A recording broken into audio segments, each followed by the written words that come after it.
Testing, mic check. Cinnamon buns, cinnamon buns, cinnamon buns. Hello, friendos. My name is Nez, and once again, we are back for some more Arknights because... Because... it is the 5th anniversary of... the game. The thing. The thingo. Arknights is having its 5th anniversary on CN. It just finished up its live stream of all the reveals, and it has been a banger. I watched it on Dragon GJY's stream just to get translations. I didn't watch party it mainly because I don't speak Chinese and it would be just bad content trying to make sense of things when I can't really speak the language. So we are doing this post-stream. We are directly reacting to all the new information, all the new trailers that came out in the 5th anniversary stream for Arknights. It was overall a 10 out of 10 for me. It started off like it was so Jover, and I'll get to that later, but then by the end, it ended up we are so fucking back. I cannot believe the future of Arknights, at least OG Arknights, is looking bright. They kind of went radio silent with Enfield for a couple of months while they keep cooking it in the oven ever since the closed technical tests, but at least with OG Arknights, it seems like the future is bright and shiny. They even busted out the whole ambient synesthesia live performance at the very start, flexing that 50 million revenue that they made in the entirety of last year.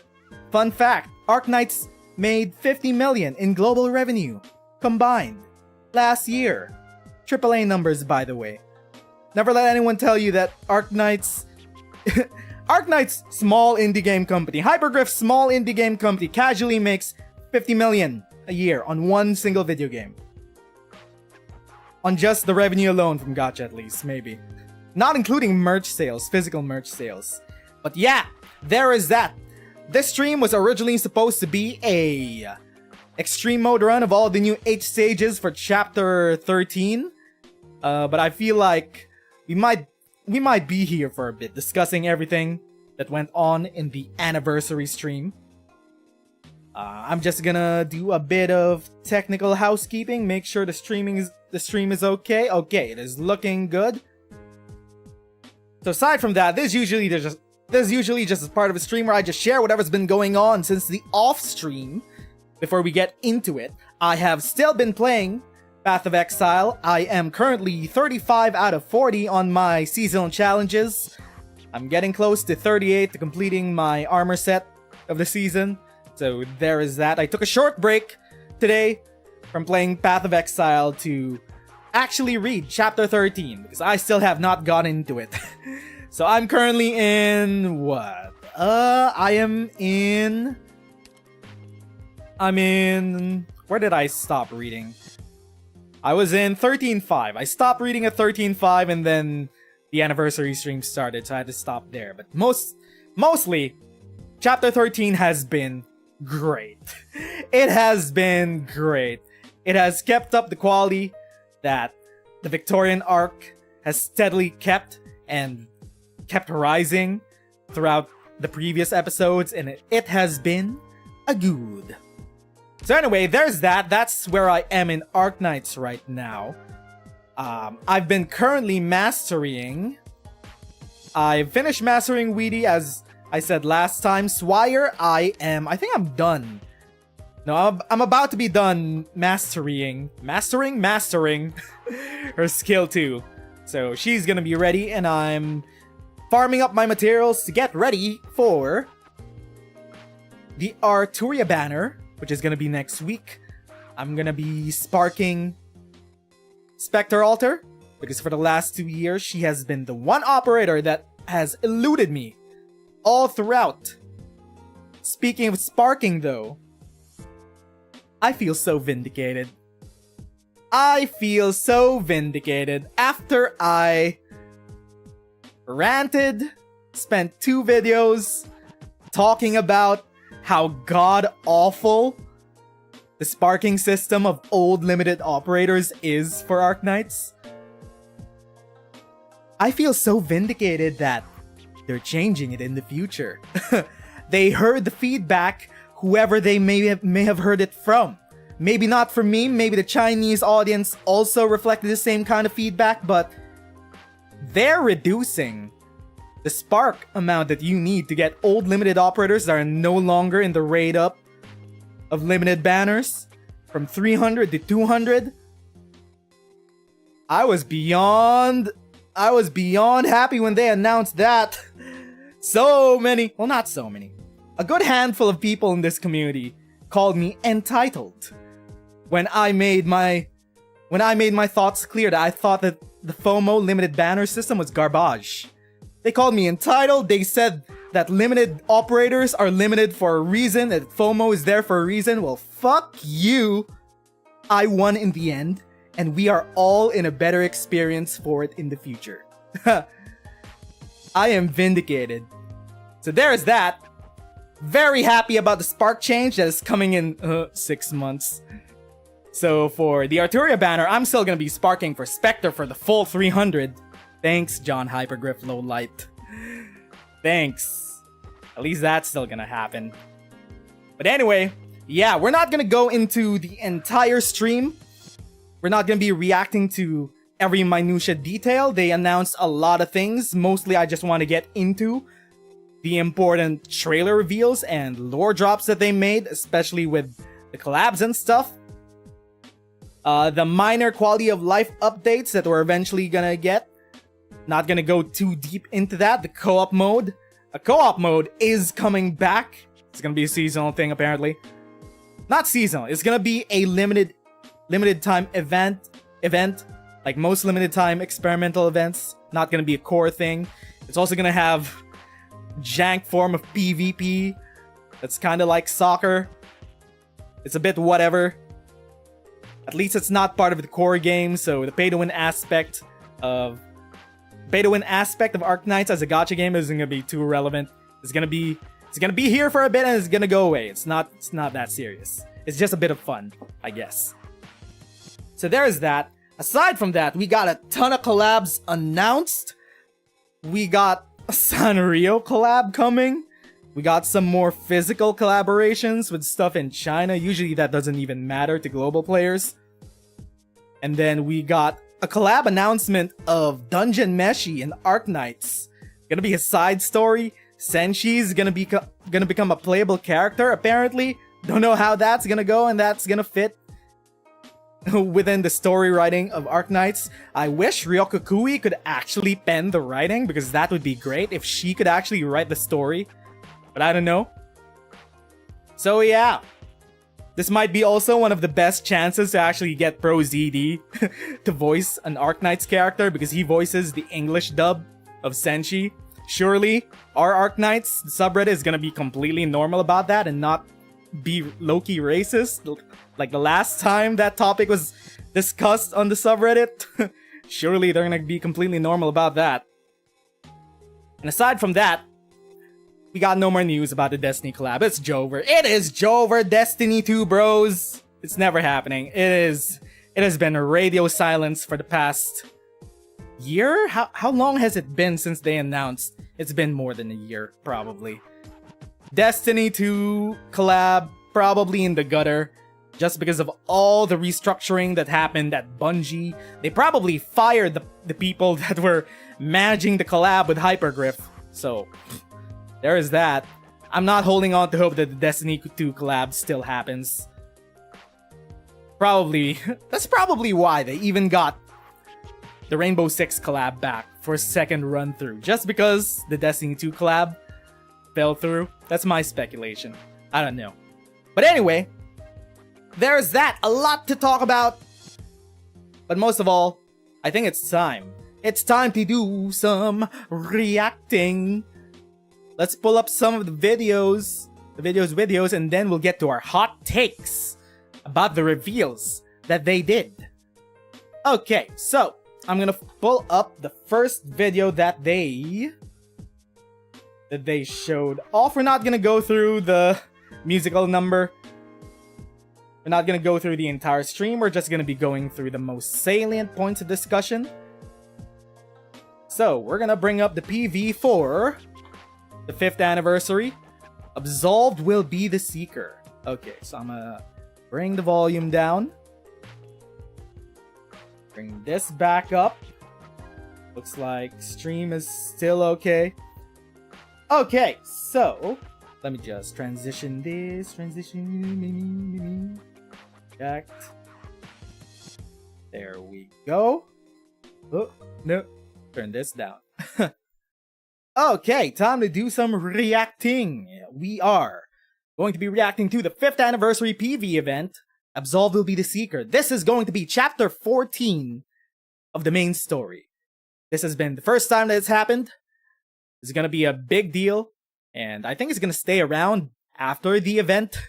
The event ends. The actual seasonal event ends because it's a main story. It can't go away. It has to be there for posterity reasons. And let's go.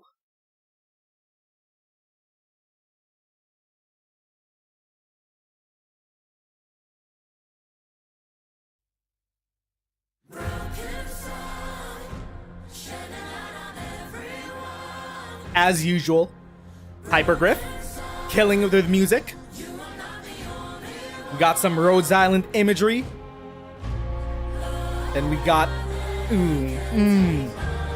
all of this imagery just makes it feel like we're about to reach the end. We're about to reach the climax of it all. The Londinium arc of Arknights.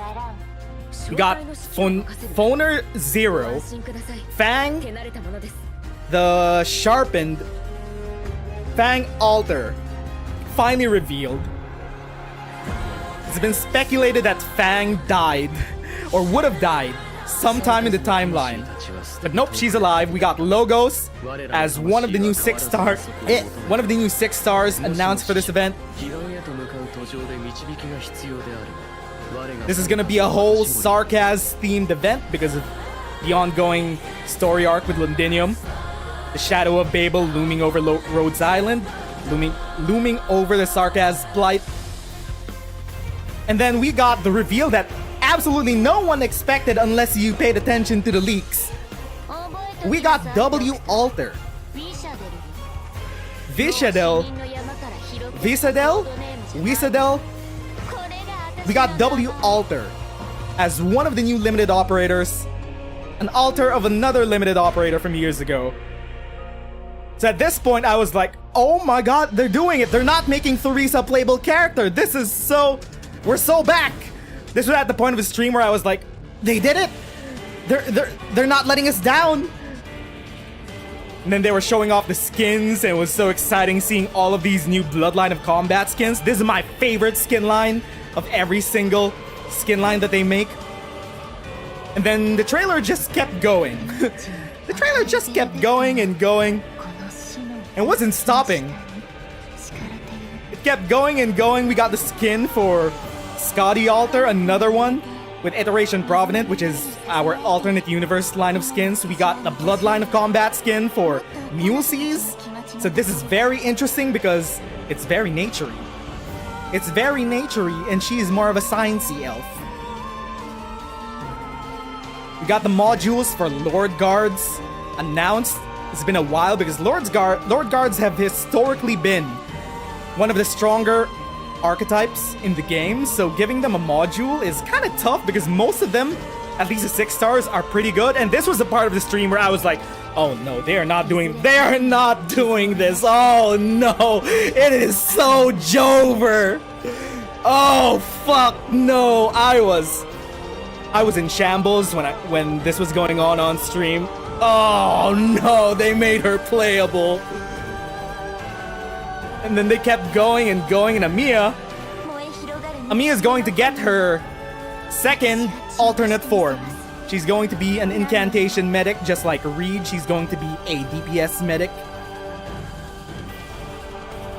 And at that point of the stream, it was like, what, 10 minutes in? And I was already fucked over. I was mind blown. I was like, oh, fuck me. They made Theresa a playable character.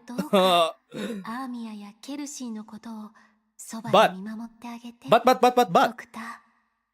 things are not what they seem with the trailer and with the characters that they revealed. Anyway, though, hello, Black Wolf and Jinzarox. Welcome to our stream, friendos. We are certainly overfed. TLDR, for my initial thoughts, actually no, final thoughts of the whole stream itself. 10 out of 10. It went from, we are so jover with the announcement of Theresa being a playable character, to we are so back by the end of it that I forgive John Hypergriff Lowlight for Theresa now. I forgive him because of the potential that they could do with her character. Plus, also, vindicating me specifically for reducing the amount of spark needed to spark old limited characters. That made me go through the roof. I was so happy when they announced a spark reduction. People called me entitled for making videos about that. People called me a complainer about gacha games. People defended FOMO, saying that 300 spark was the point of a limited character. I'm vindicated. I'm happy. And overall, I'm happy for all of us because it's a total win for everybody. This is a good thing for all Arknights players. So there's that. Anyway, let's run the trailer back a bit. I'm just gonna... I'll move this to a different window. Okay, so we do the usual. We are gonna run the trailer back bit by bit and just see what we could glean from the actual video itself, aside from the initial reveals. So, aside from the music, we got the banging aesthetic, all red. The last time we had an all red aesthetic for a main chapter theme, as in entirely red, bathed in red, was chapter 8. Chapter 8, that was it. That was the accent color of chapter 8.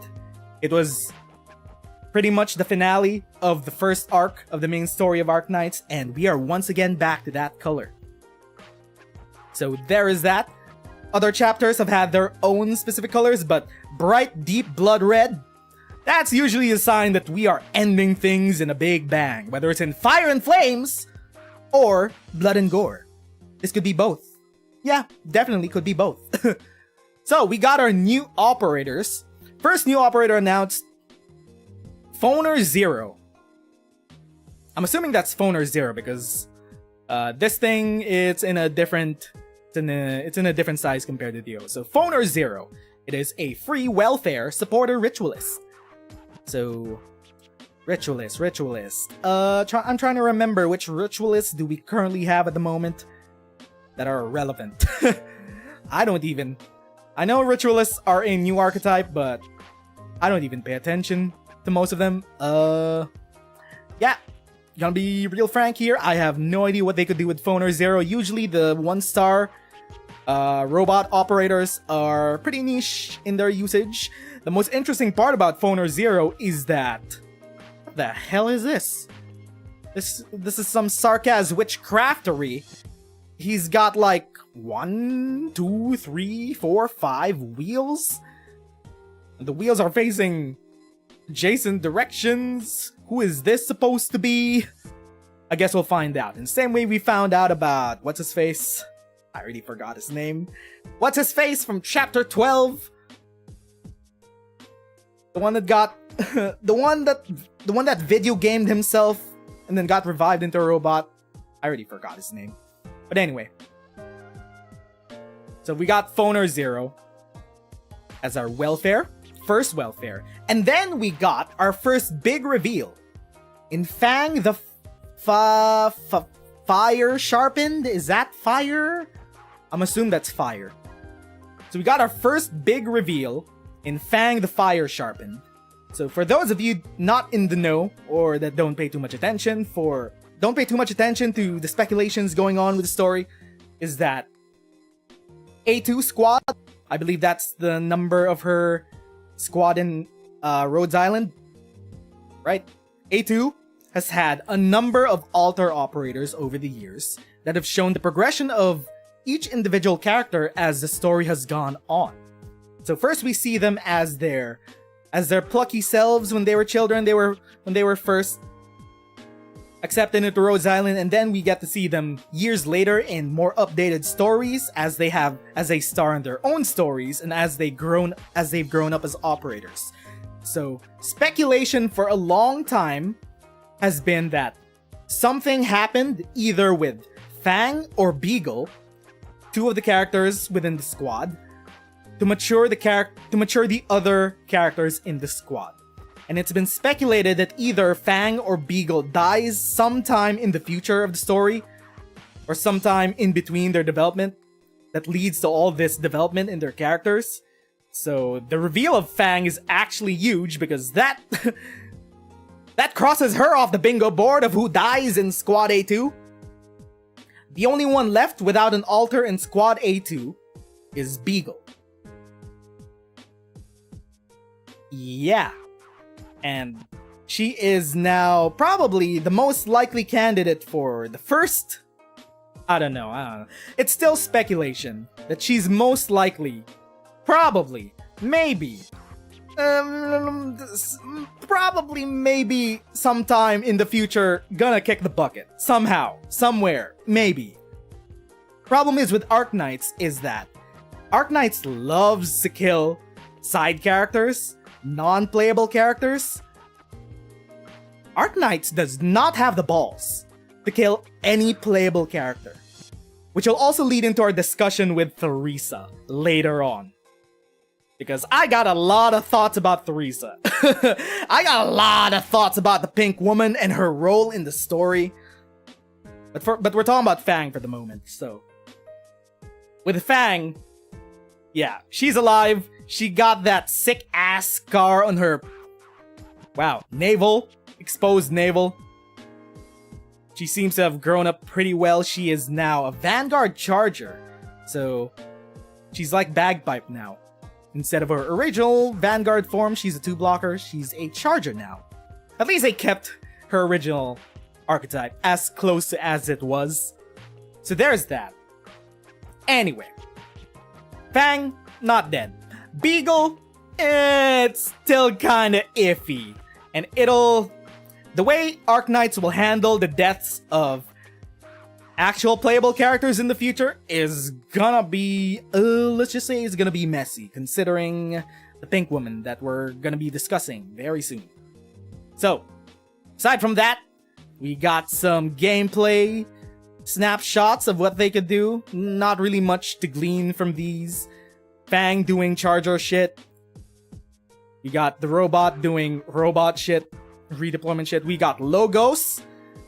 Is that the bone whistle? I'm pretty sure that's a bone flute. That's not a whistle, that's a flute. That's a whole ass flute.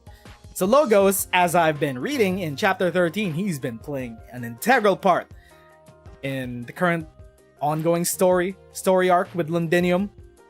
He has been pushed more and more into the forefront as his Banshee lineage has become more and more relevant, especially to the Sarkaz Royal Court.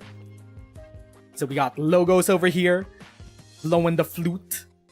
Finally we got Logos, champion, chair, racer of Rhodes Island, released. Once again, this is a win for the Male Knights enjoyers. Thank you, Hypergriff.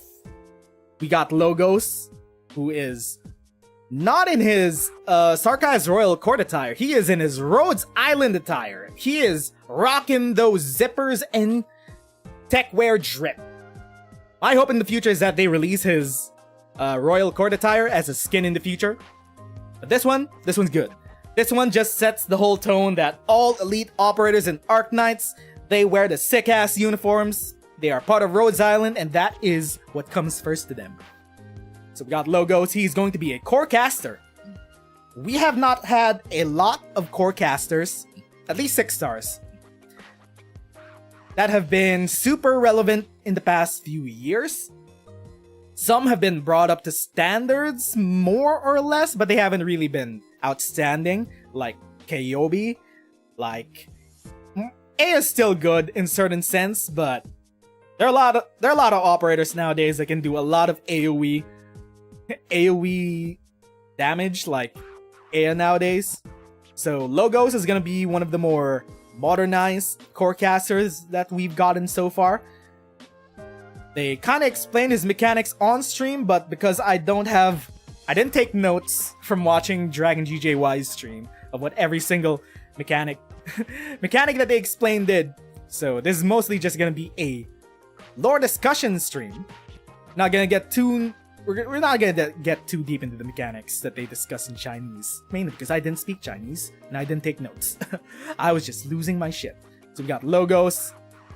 I did see that logos had a skill that could slow down projectiles and erase them from existence.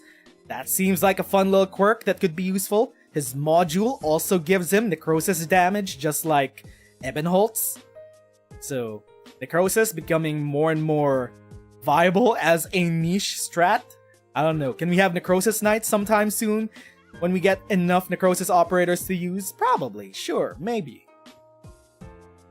But there's that. He has a, what is that? A slow? And there's the projectile falling over here. Is it going to show that he could erase a projectile? No, it's not going to show. But anyway, he could slow down projectiles and erase them and some shit. So seems pretty cool. Don't know how relevant he's going to be to high-end gameplay, but he is fun. I'm never gonna turn my nose to some more Male Knights characters. Okay. So, we got some cool CGs of what looks like Sarkaz-looking things, probably some witchcrafty things. We got a spooky-looking coffin opening up, and this was at the part of the stream where I was like, oh no. They're metaphorically opening up the coffin. They're gonna dig up, they're gonna desecrate the pink woman's grave for money. This was a part of the stream where I was like, oh no, it's gonna be Jover. But wait, no, it's not. Because they started showing weaponry. I was like, wait a minute, this isn't Theresa. Bunch of floating weaponry, and then we got the reveal of W. Alter. Wisasdel? Or Visasdel? W. Alter. Walter is our new time-limited operator. Our first altar for an... our first altar for a limited operator. And, well... can't say the leaks were wrong, but they were completely right. It's kind of concerning that we are getting very accurate leaks nowadays for Arknights. I mean, it would have been nice if this was a surprise, but I think if you've been paying attention hard enough to what's been going on in the community, you would have probably gotten a glimpse of what leaks were. So maybe this was a surprise for some, but yeah. W. Alter. New altar for a fan favorite character. Luckily for everyone, that the first time you pull W. Alter, you're gonna get a W for free, apparently. At least that's what I got from the translations other streamers made. So the moment you pull W. Alter, you'll get the original W, and W herself will go down from 300 spark to 200 spark. And that's what started the whole conversation of, hey, we're finally gonna make old limited operators that no longer have raid ups eventually have lower spark requirement. And I was so happy when that was announced. I was so happy. Can you tell I was so happy, chat? I've talked about it like 3 times in the past 30 minutes. I feel so vindicated. Yeah. But anyway, W. Alter is going to be a flinger. So, we haven't had a lot of relevant flingers in the past few years. Rosmontis was our first notable flinger. I think she was the first flinger. And then we had Grey Alter. And then the archetype sort of hung back since then. But now, W is going to be a flinger. Gonna be interesting to see how they update the archetype to modern operator design standards, which means it's probably gonna be good. She's probably gonna be at least usable. She's a limited operator. They will never make the mistake ever again of making an unusable limited operator. Spectre Alter. Because that was a huge shit show. She was completely unusable on her launch without her modules. So nowadays, they just make every limited operator kind of busted. It's obvious that they've been doing that. It's been an obvious trend. Aya, most busted medic that we've had so far. Shu, busted medic defender with so many different niches. Kind of breaks a lot of mechanics if you know what you're doing. And now we have W. And we saw from the stream that she kind of annihilated Patriots defenders in one skill cycle. So that was wild. She kind of AoE'd a bunch of heavy defense elites all on her own. Is this Typhon getting power creeped? I don't know. She's a limited op. Of course she was gonna be busted, but how busted is she gonna be? I guess we'll find out.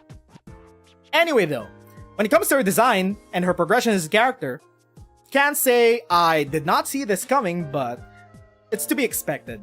Because as the story has been progressing towards confronting Teresa, the Shadow of Babel, as it's been getting closer and closer to that, W has been the one wild card in the story that has had the most stakes, the most actual stakes in Teresa as a character, aside from Kelsey, Doctor, and Amiya. So she kinda gay for Teresa, isn't she? I mean, you could chalk it up to probably, well, they were roommates on Rhodes Island. She probably admired her a lot because she was her queen, but this kind of devotion to Teresa? Kinda sussy. So anyway, of course, W was going to be more integral to what may be the finale of the Londinium arc in chapter 14. Aside from that, we got all of this going on. I've seen mixed receptions on social media on the design of Walter. I've seen some people hate it compared to her current look in the Londinium arc, which is more down to earth, which is more mercenary-y. This one, not gonna lie, it does look like an Azure Lane character. She looks like an Azure Lane character. She got the battleship armaments just floating around her. How does she even do that? Because W does not even use, as far as we know, W does not like to resort to arts. If she can use it, she likes using bombs. She likes using weaponry, explosions. So the fact that she has all these sorts of magic thingamajigs floating around her to use all this, kind of weird, what's gonna happen? So there's that. So speaking on the design of the base, on the base sprite, it's kind of wild, isn't it? It's kind of wild. It's like, okay, who designed this? Chuzenji? Because if Chuzenji, wait, hold up. I'ma look it up. Chuzenji? Did Chuzenji design this? Because usually, hold up.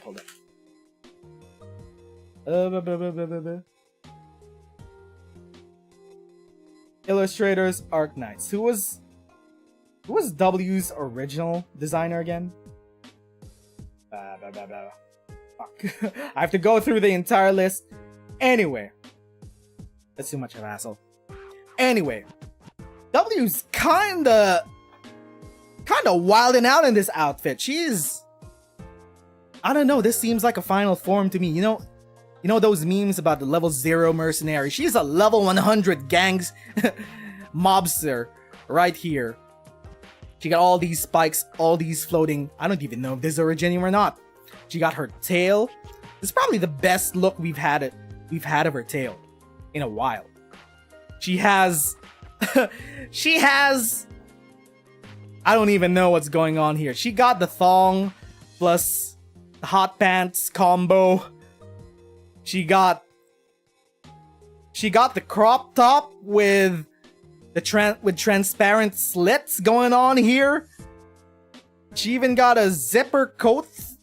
She got a half blouse over her crop top. It's wilding out. This design is wilding out. There's that. Aside from that, we got the E2.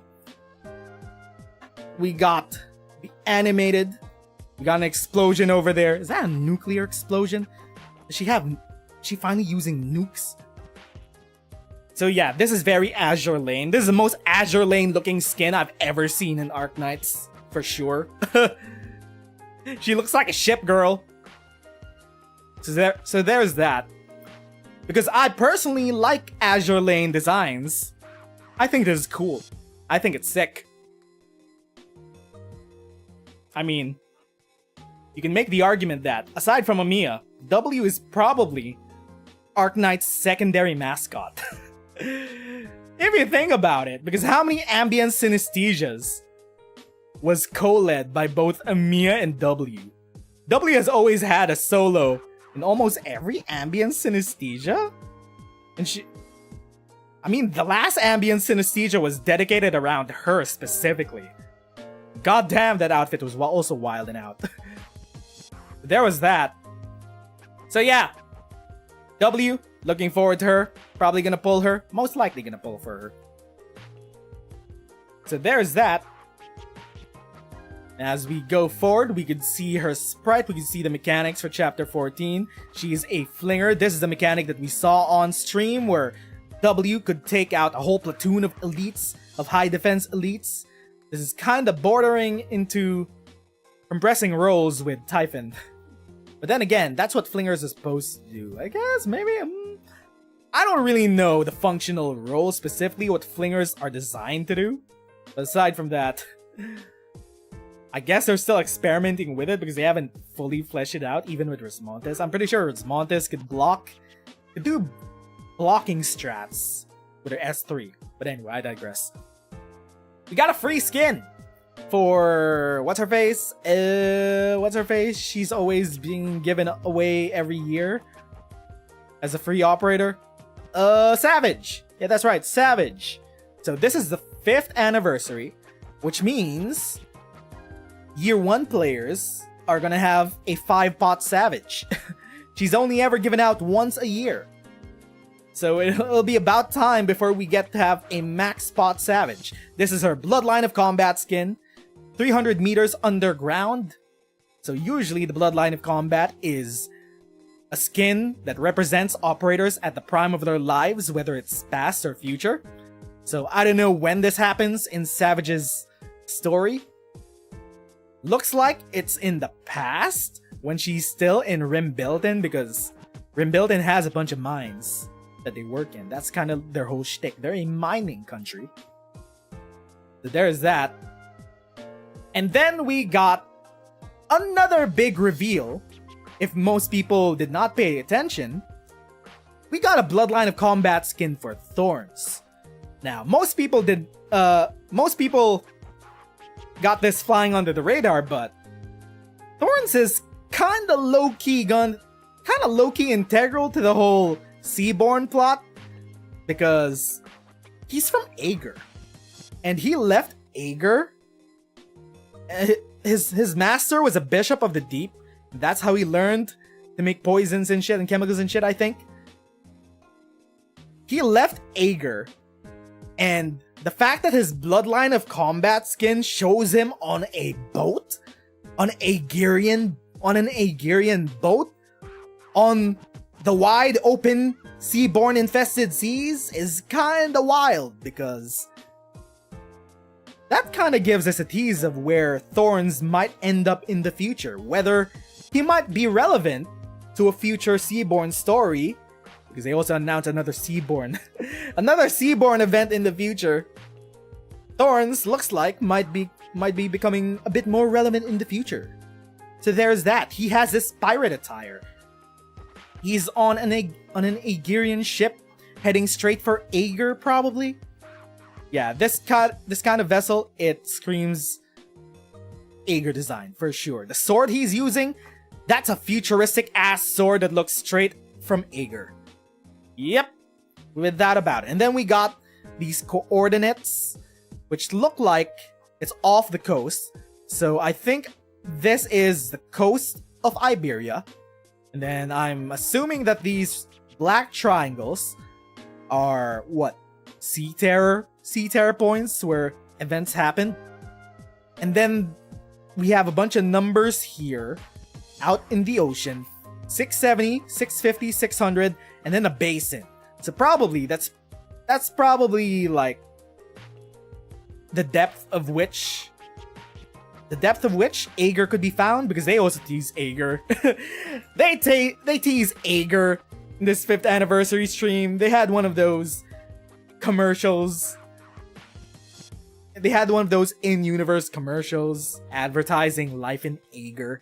It was futuristic as fuck. It was probably the first time that we ever got a clear look at what an Aegirian city looks like.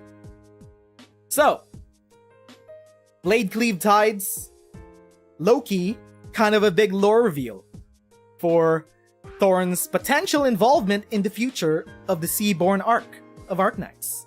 Very exciting.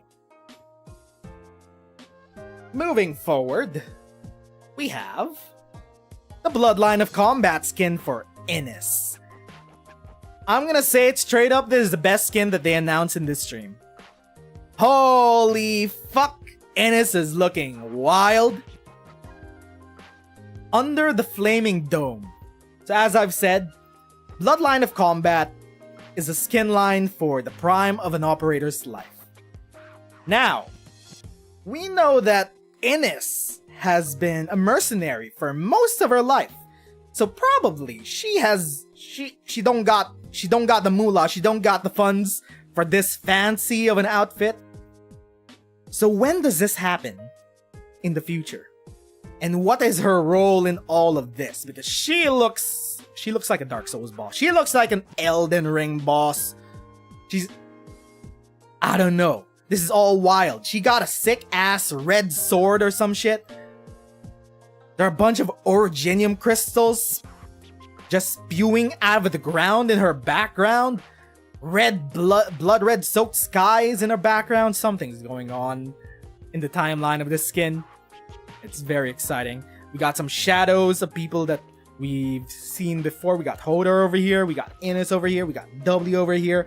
I don't know who these two are. Is this Mia? Or is this Theresa and Kelsey? Not quite too sure.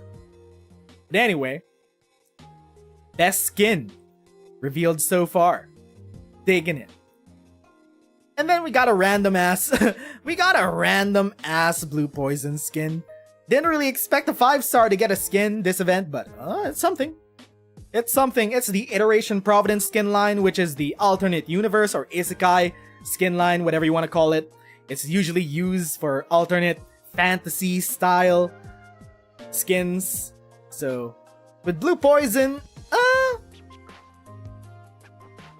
the more I look at it now, the more I'm digging it, because it's got those lilies. We got the blue frog because she's a blue frog. We got these fairies. She's kind of a fairy, isn't she?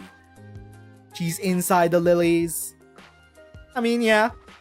Fancy skin. Not much to say about that. Pretty cool. Nocturne of Elysia. And then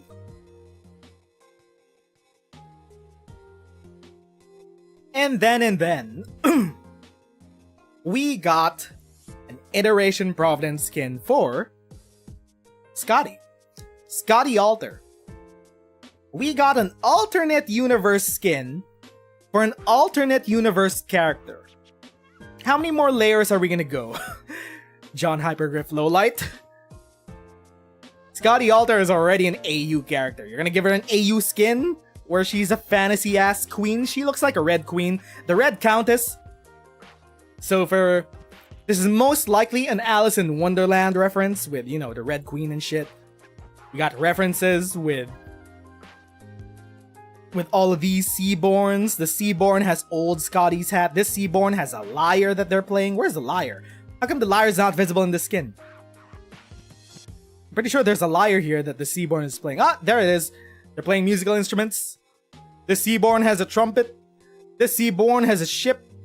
We got old Pianus over here. Old Penis. We got Spectre trying to save Scotty right there. A lot going on in this skin. As usual, Alchemaniac cooked on this one.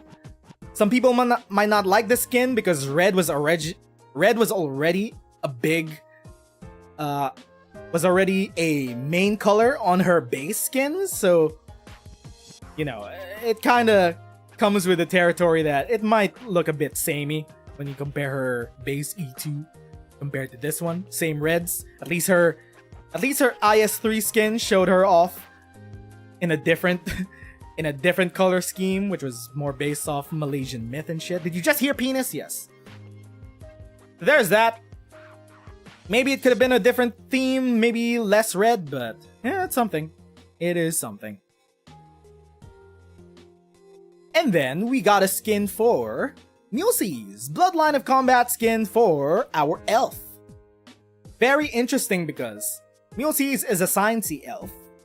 She has not been around many other elves in the story of Arknights. She mostly thinks that she is the last of her kind, but there is progression of an elf colony somewhere in IS4 territory.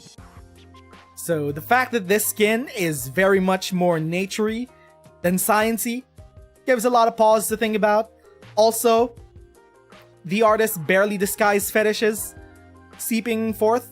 We got feet, we got armpit and boob window. Very based indeed. So there's that. She looks more like a mermaid here than she's ever looked in any other pieces of art. Then we got a big CG shot of all the new skins. We got Thorns over here. We got Scotty, Innis. Who is this? Whose chair is this? We got Mulesi's. We got Savage, Blue Poison, and then we got a stripper pole in the middle. A random ass stripper pole, which looks like witchcraft was done to it. For some reason, they're just surrounding it. Okay. So those are all the skins announced. We got our new modules announced. The Lord modules have finally come. As I've said, Lords have been historically one of the most powerful archetypes in the game. Most of them have never needed buffs because of how relevant they are in many game modes. Silver Ash, maybe Silver Ash does need a buff. Thorns, still irrelevant to this day. Lapland breaks a ton of mechanics on her own. Chobai, it's kind of wild that Chobai has flown under the radar for so long because she has a DPS, same amount of DPS as Surtur, and yet she is barely talked about or used in high levels. So, just goes to show how many other operators kind of do the same thing, if not more damage or better. Chobai kind of flew under the radar there. The Lords getting their time to shine. We got updates to most of them, including the 5 stars. We got Arene. We got Frostleaf with a module. Please, after season 2 of Arknights, please, John Hypergriff Lowlight, give her frost element, give her ice element or some shit. Just, I don't know, to make her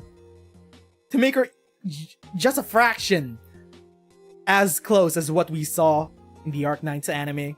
How badass she was there.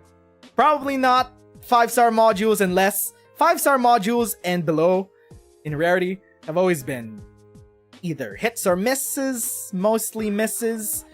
Don't know how relevant these are, how they'll change up the game for these Lord Guards, but if they weren't popping the charts before, I doubt these modules are gonna help them out.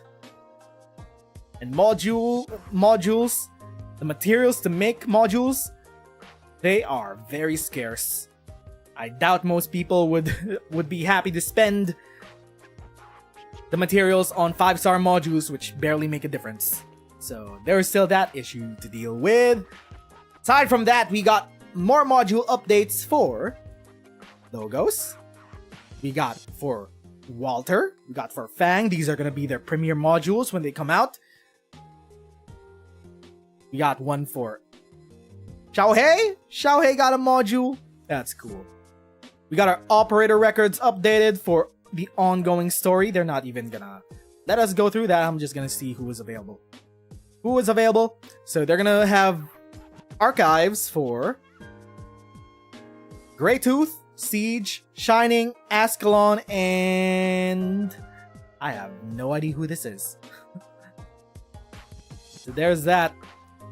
And then as we go on into the trailer, we're getting to the reveal of the woman herself, the pink woman herself, or so we may believe. We got the reveal of Civilite Eterna being a welfare freebie 6-star operator that we could get for free from chapter 14. Now, for those that have not been following the discussions around the leaks and the whole issues with making Theresa a playable character, I'm basically just gonna sum it up in Arknights has a very, very well-kept and tight-knit story that is very much willing to kill non-playable characters just to add stakes to the story, but absolutely has no balls whatsoever to threaten the lives of any playable character, mainly because this is a gacha game. The whole point of a gacha game is to get parasocially attached to characters so that you, as a consumer, will gamble real money for them, get attached to the game, to these JPEGs, keep playing, and keep shelling out money. So, the fact that Theresa, a character that is so integral to the story of Arknights that has affected the development of so many core characters, W, Doctor, Kelsey, Amiya, a lot of the OG Elite Ops like Scout, Ace, Ascalon, Logos. The fact that her death means so much to the story and means so much weight to the story.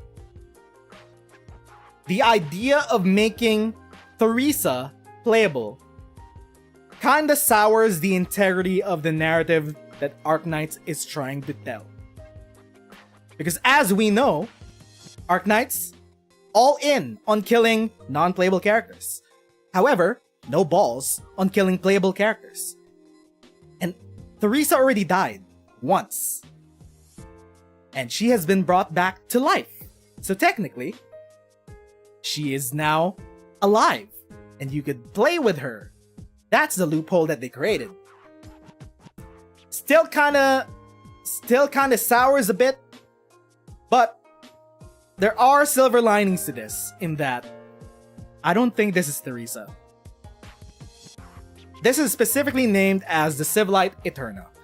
The Civilite Eterna specifically is the name of the Crown of Fiends, which is basically the black crown that Amiya wears. It is who signifies the true leader and true ruler of the Sarkaz people.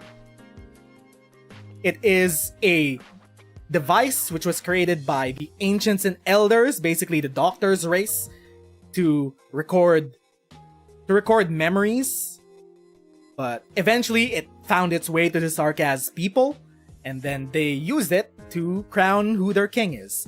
And as the crown has been passed a long way through eons, it has carried the memories of thousands of years of shared lived experiences of all of the Sarkaz kings. Not just them, but also the Sarkaz people. Hello, Rival D. What up, friendo? So the Civilite Eterna is the biggest, most important MacGuffin in the entire story of Arknights. It is the biggest mystery that we have. So the fact that this playable character is named the Civilite Eterna, but is in the image of Theresa, kinda sets off some alarm bells that this may not be what we think it is. So there's that. But anyway, this may not be Theresa. It may be, I don't know, it may be an amalgamation of the memories that have been kept inside the Civilite Eterna, and then being brought to form Probably in just Theresa's form because she was the last holder aside from Amiya. Who knows? But yeah, there's still no getting around with the fact that they made quote-unquote Theresa playable now. And what's that gonna mean for the integrity of Arknights' story as a whole? Because a dead character was now brought back to life and is now playable. Usually, I would be very pessimistic about these turn of events because I would be of the mind that they're a gacha game company. They're gonna do whatever they need to do to sell operators. And whether it's our parasocial attachment to the character of Theresa, or just the shock value of making Theresa a playable character, that's the whole tomfoolery surrounding this reveal right now. It is what it is. There's nothing stopping it from happening. But at the very least, she's going to be a free character. So at least we can't say that, oh, well, they made Theresa into a playable character because they want to sell her. They want to get money from her. At least they made her free. She's a welfare operator. Everyone is going to have her eventually. At least they made her free. So there's that. There's that silver lining. You're disappointed that W Alter is limited? You're gonna spark 300 pull for WOG back then and spending again for her Alter? I mean, yeah, that does feel bad. At least you're gonna get a free W pot when you pull for her. The first time you pull for Walter, you get a free W copy. At least you get a free W pot. And her spark went down from 300 to 200. But anyway, so those are my hot takes on Theresa. Overall, it is what it is. But I think I've forgiven John Hypergriff Lowlight for this. I just want to be very cautious. I just want to be cautious in, not being too reactionary about, oh, Arknights is dead. They no longer care about the story because they made Theresa a playable character. No, that's not what I think. I trust the writers of Arknights enough to know that at least they're gonna write a good story about it. They're gonna write a good story about it. It's a playable character. And at the end of the day, you could divorce the mechanics of Arknights and the actual narrative of Arknights. And I think that'll just make the game it'll make playing the game a more sane experience, so that you don't constantly have to deal with contradictions with the gameplay and the narrative. But because by all means, I think I've gotten to the point as these months rolled by that if they want to make certain dead characters playable, man, fuck it. Sure. Sure. Whatever, dude. Oh, fuck it. It's not like whenever you play a gameplay stage with certain operators that's exactly how it went down in the story. I think there's gonna be a need for divorcing the gameplay and narrative of Arknights moving forward as Civilite Eterna drops, because this opens up a lot of doors. Initially, Scotty Alter was the first foot in the door in trying to make alternate universe characters playable. But she was a one and done thing. We haven't had someone like her in a while. Civilite Eterna is the one that busted the door open in that. Okay, they brought a dead character back to life. She's playable now. You could play with her, mechanics and all. Just gotta be cautious moving forward of our criticisms of the story and shit like that. I have trust that the story might be good. Most likely it's gonna be good. It's been consistently being good, especially with Chapter 13. God damn, Chapter 13's been good. And I've only read up to Stage 5. So yeah, there's that. It is what it is. They made Theresa playable. Quote unquote Theresa. Are they gonna make Ace and Scout playable? Are they gonna make Frost Nova playable at this point? Man, fuck it. They opened the door. They brought Angelina into Enfield. Man, fuck it. Just revive everyone. Just make a clone of Amiya, put her in Enfield. Man, fuck it. Divorce the gameplay and the story. Sure, why not? As long as the story itself is a self-contained thing, man, fuck it, sure. Whatever is fun. At the end of the day, whatever is fun. My head is numb after a bunch of surprises from the live stream. Yeah. Me too. Me too. So anyway, there's that. Supporter, Bard. I didn't pay too much attention of when they were explaining her mechanics on stream. She's a Bard. At least we now have a free Bard for everyone. Without the FOMO of missing out on Scotty, Sculter.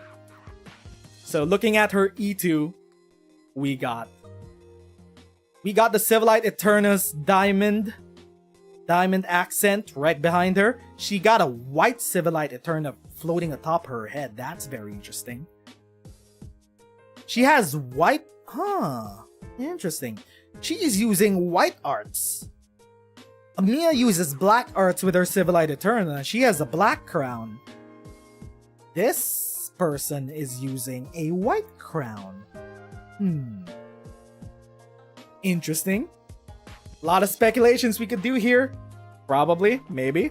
She could be an amalgamation of all of the memories sorted down to the Civilite Eterna. But then, we have to ask the question, why did Amiya's crown turn into a whole ass new character?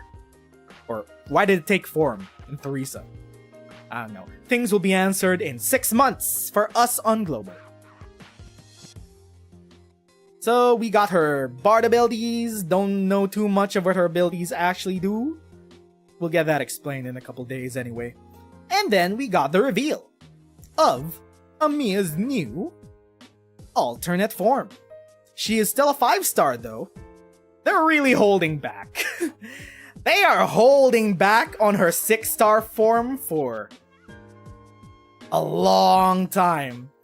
It's like an FGO when you have Mashu, and with her as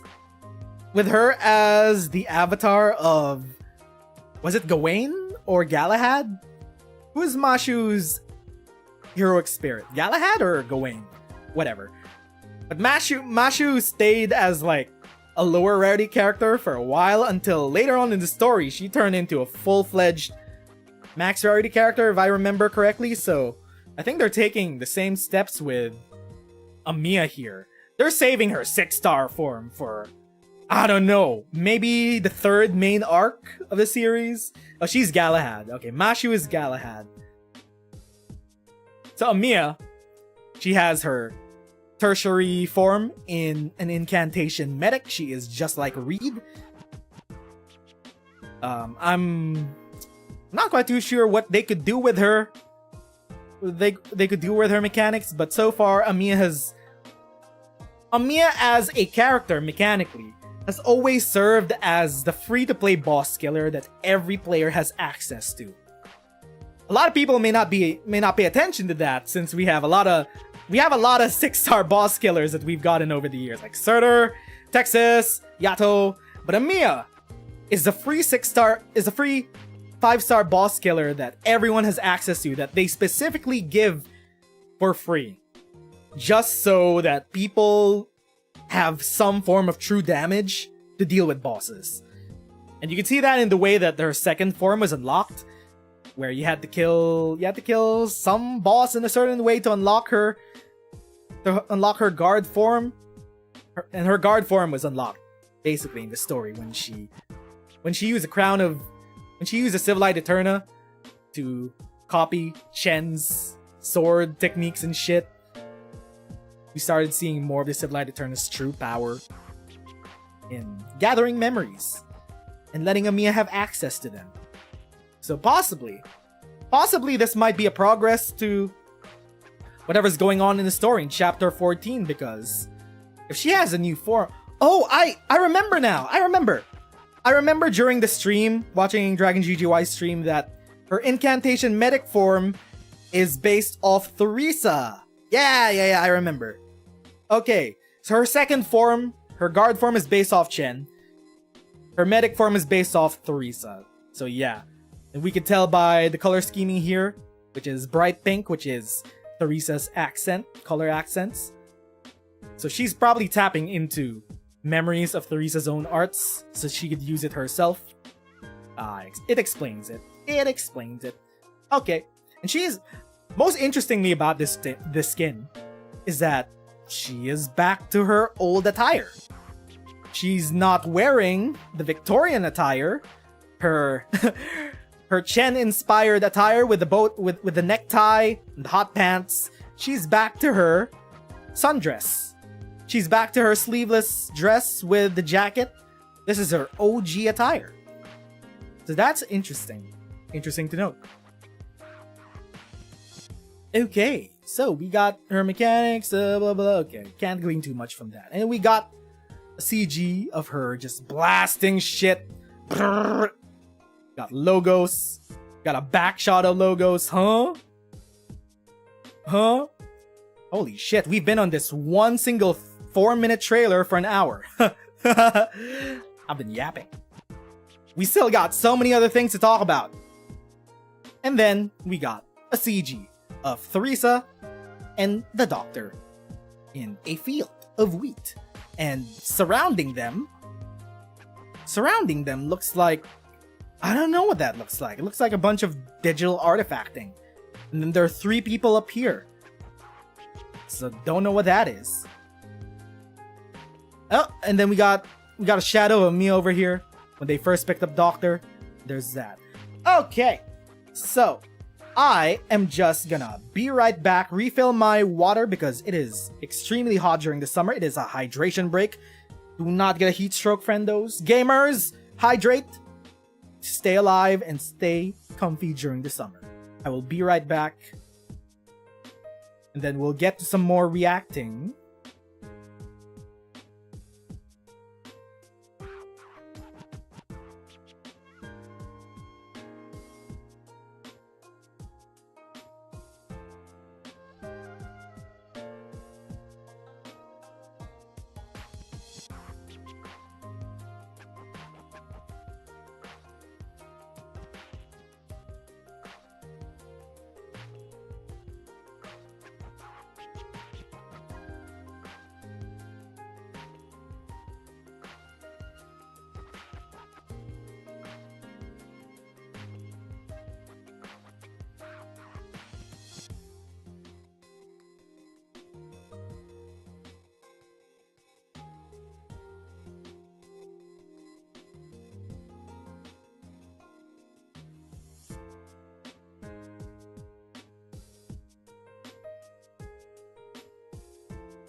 I have returned and refilled my water. Okay, so I'ma just adjust this. Okay, now let's check out the other trailers released for the event. I'm just pulling this off of Gazel's YouTube because pulling this off of Bilibili, you need an account to get the full bitrate, and I can't be bothered to make a Bilibili account just to get that. Okay. So we got a story trailer. We got a story operator preview called New Life, which kinda explains some of W's headspace in the upcoming chapter. So I'ma just bring this up.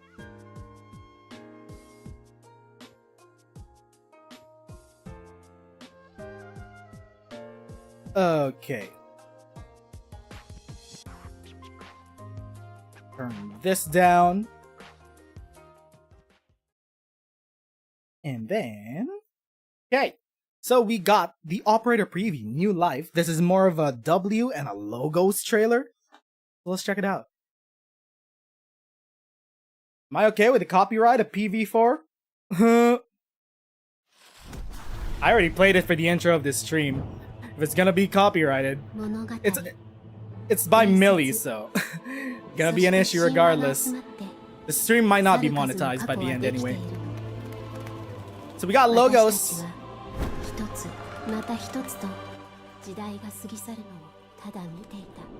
We got Logos in his banshee-ass form. Can't speak Japanese, so I can't translate for this. So it seems like W is talking right now. She's in front of the flames with her back out, ass out for the audience. Then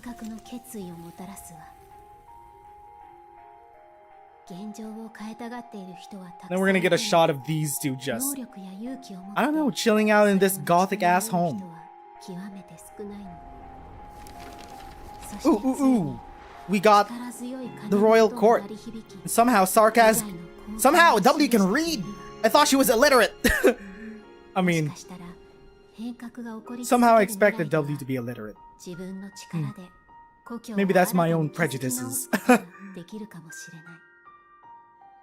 Got some flowers going on.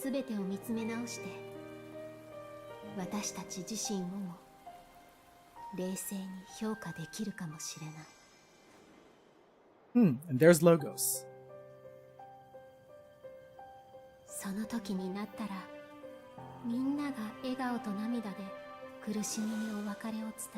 Still kind of wild that they made a duo PV with Logos and W together, because they seem to be the most diametrically opposed characters to share a PV with.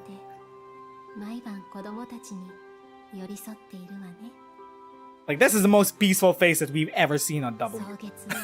Or Wisasdel. Are we gonna call her Wisasdel, Walter, or still W? Wait.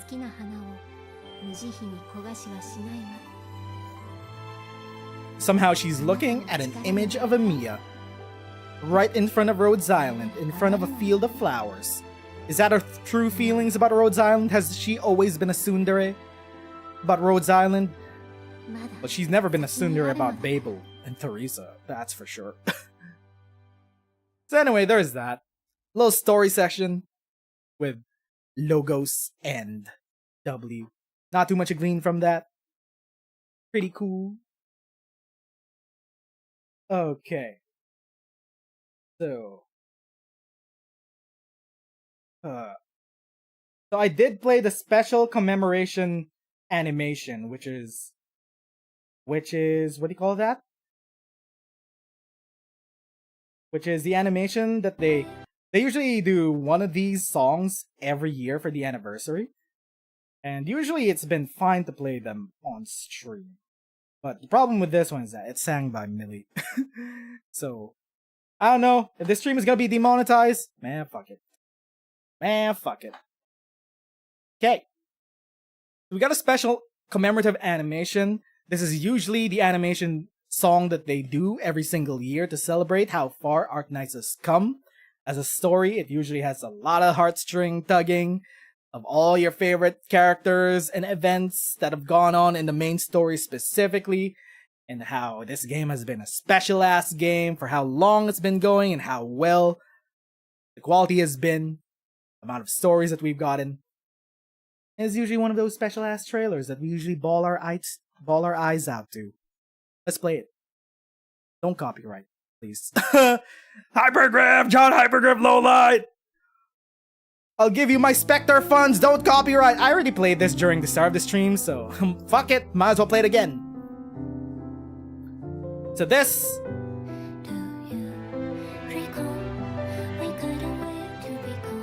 seems like was animated by Yostar Pictures, and they went all out on it. Because most of the time, these animations are done in-house at Hypergriff, Yostar, whatever.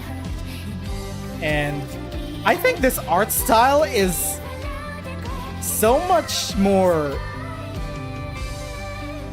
eye-catching than the art style that they went for the actual anime. It's animated by the same people, I assume, but this art style seems so much more... The line art seems so much more defined and refined. And there's a lot of great compositions, image compositions that they're using in this trailer. It's so good.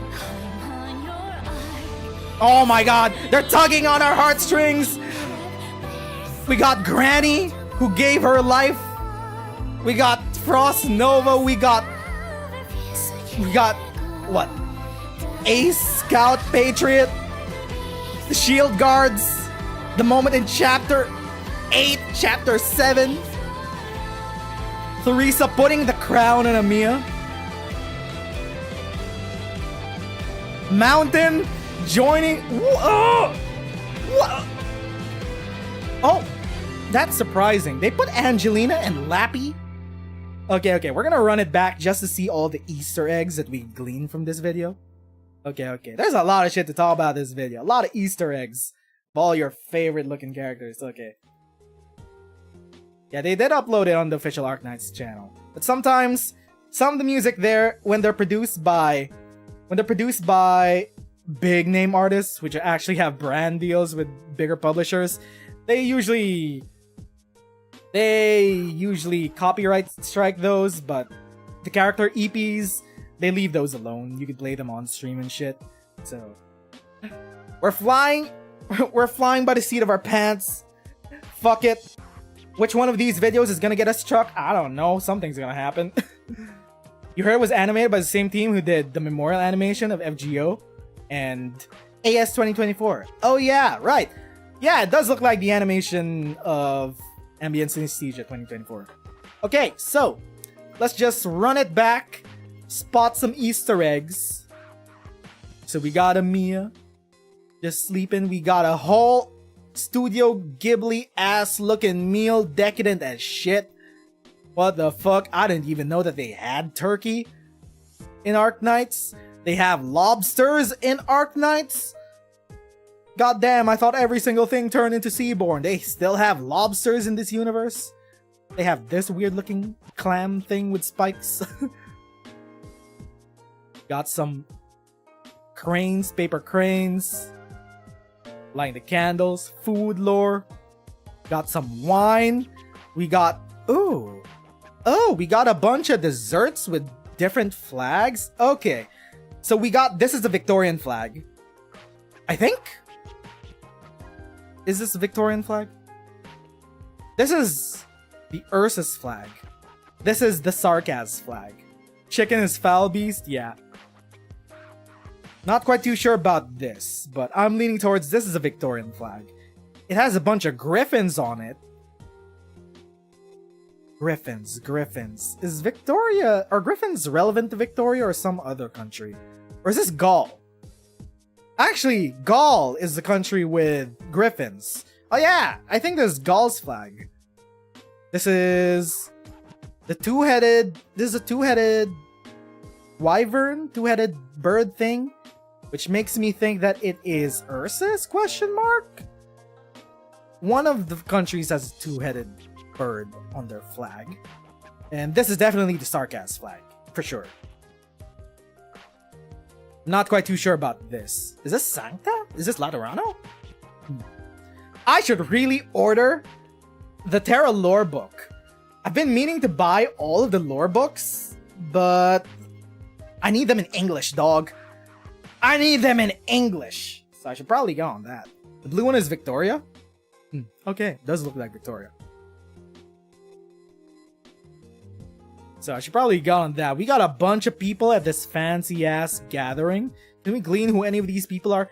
Who is this? Can I tell who this person is by their rack? Can I tell who this lady is by... Is that Allerdale? White hair? No, it can't be Allerdale. It's her mom. I think this is Allerdale's mom. It's the Duke of Castor. Aha! I'm correct. I can spot characters by their rack. Actually, no, I spotted it by the hair. Yeah, it's the Duke of Castor. It's Allerdale's mom. I think, maybe? For sure, somehow. Maybe. And then we got a bunch of nobles. We got, whoa, we got Amiya just chilling out, sleeping in some place surrounded by, what are those, sea urchins? The Duke of Wellington? This is the Duke of Wellington. Oh, look at his bougie ass attire.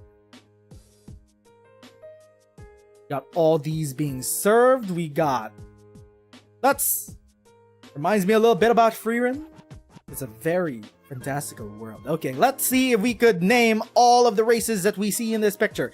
This is a Minos. He's a bull guy. This is a Lithanian. He's a deer person. This is the ears are kind of throwing me off. Kuranta? Horse guy? This is a Kuranta. This guy has the same horns as Degenbrecher. Degenbrecher is a Caprine. So these two guys might be Caprine. This guy's a dog person. He's a doggo. He's a Pharaoh. This guy's an Ursus. He's got bear ears. Okay, there we go. There we go. And then we got a bunch of rich people just bougieing it up. Is that Keshki? Looks like Keshki. Ooh, fire and flames out from the plate. Boom! Something exploded. Kind of looks like the explosion that was shown off in Walter's E2 art. Minos is a nation, race is Forte. Ooh, bull people are called Forte. Got some orangenium growing out of this guy's back shot.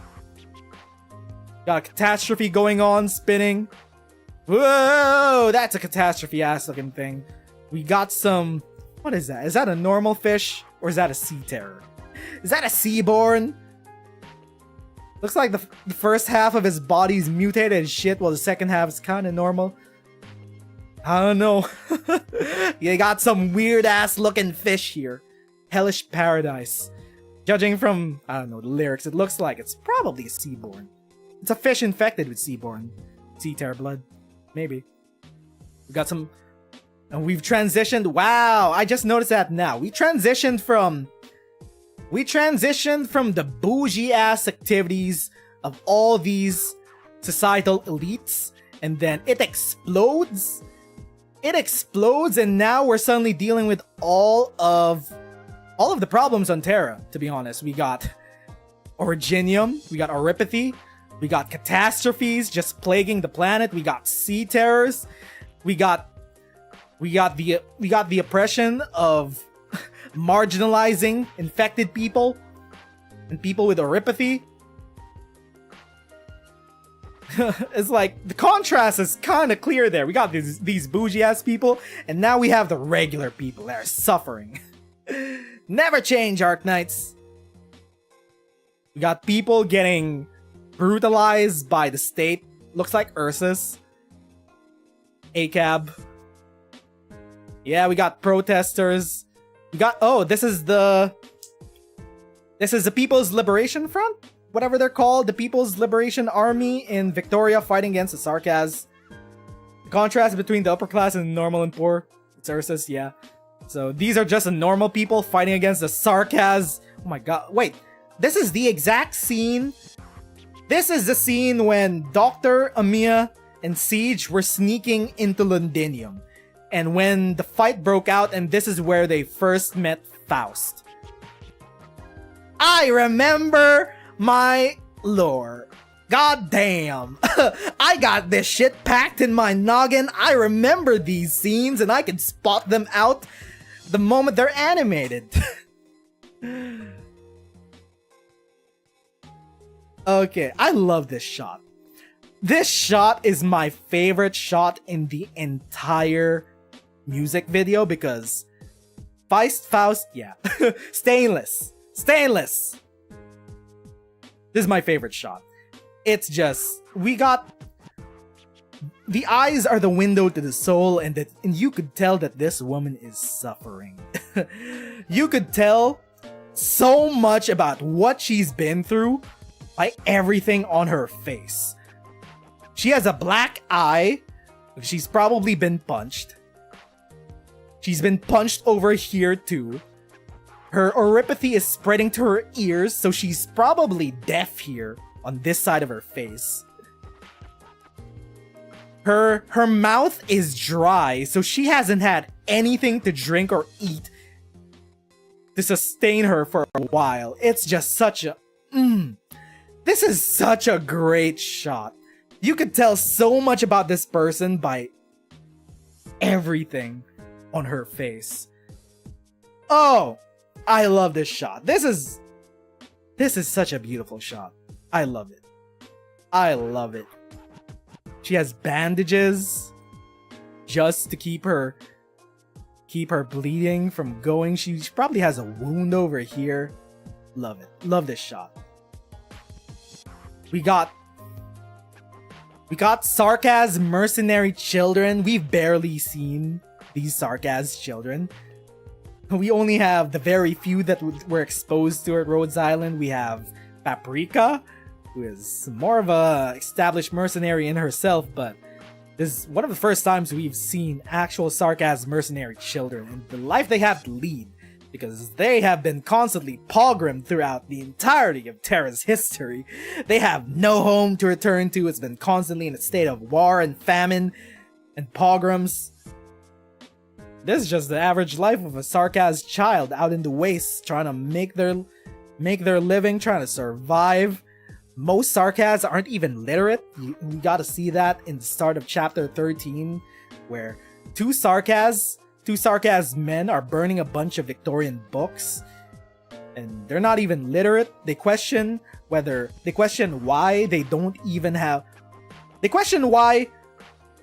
Victorians have a shit ton of books. Because, you know, this is the life they've led. They've led a mercenary life. They've never been accepted in any society to have any normal upbringing, as they've only had mercenary work to contend with. So at the start of chapter 13, this is not even spoilers. This is like the first stage of chapter 13. They question why Victorians have so many books, and why the dude whose books they were burning was crying so much. And then they question why the Sarkaz don't have their own books, or they don't write their own books, because a lot of Sarkaz history is passed down orally and is kept up specifically by the Lord of Fiends, because the Lord of Fiends is pretty much the living compendium or archive of the entirety of Sarkaz history. So there's a lot of things to think about with this shot, and how the Sarkaz have lived all throughout Terra, and the injustices that they faced all throughout their entire existence as a people. So there's that. It also transitions into Hoderer, because he's one of the only Sarkaz people we see who's kind of read up. He writes a lot of books and shit. They even study his books in Lithanian, apparently. Chilling stuff. A lot of things to talk about. And then we got a shot of OG reunion.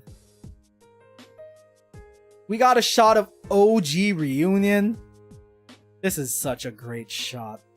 We see, this is Tallulah back when she still got her shit together. Doesn't look like, where is she? Where's her roommate? Her roommate's not in this picture. But this OG reunion, she should still be alive at this point in the story, because these two are still children. Don't see, oh, Patriot's here. He's kinda hidden in shadows and shit. So we can see that OG reunion, they're looking at someone who just opened their eyes. Also, these aren't terrorists. These aren't mass murderers. They're normal people just trying to live on by, because society pushed them out into the fringes, and now that they have to survive on their own, and they found solidarity in a movement called Reunion. And this is back when, before Keshki fucked things over for his own grand plot. These are just people trying to live their lives. Trying to live their lives in the best that they can. Pushed out by force by the society that was supposed to take care of them.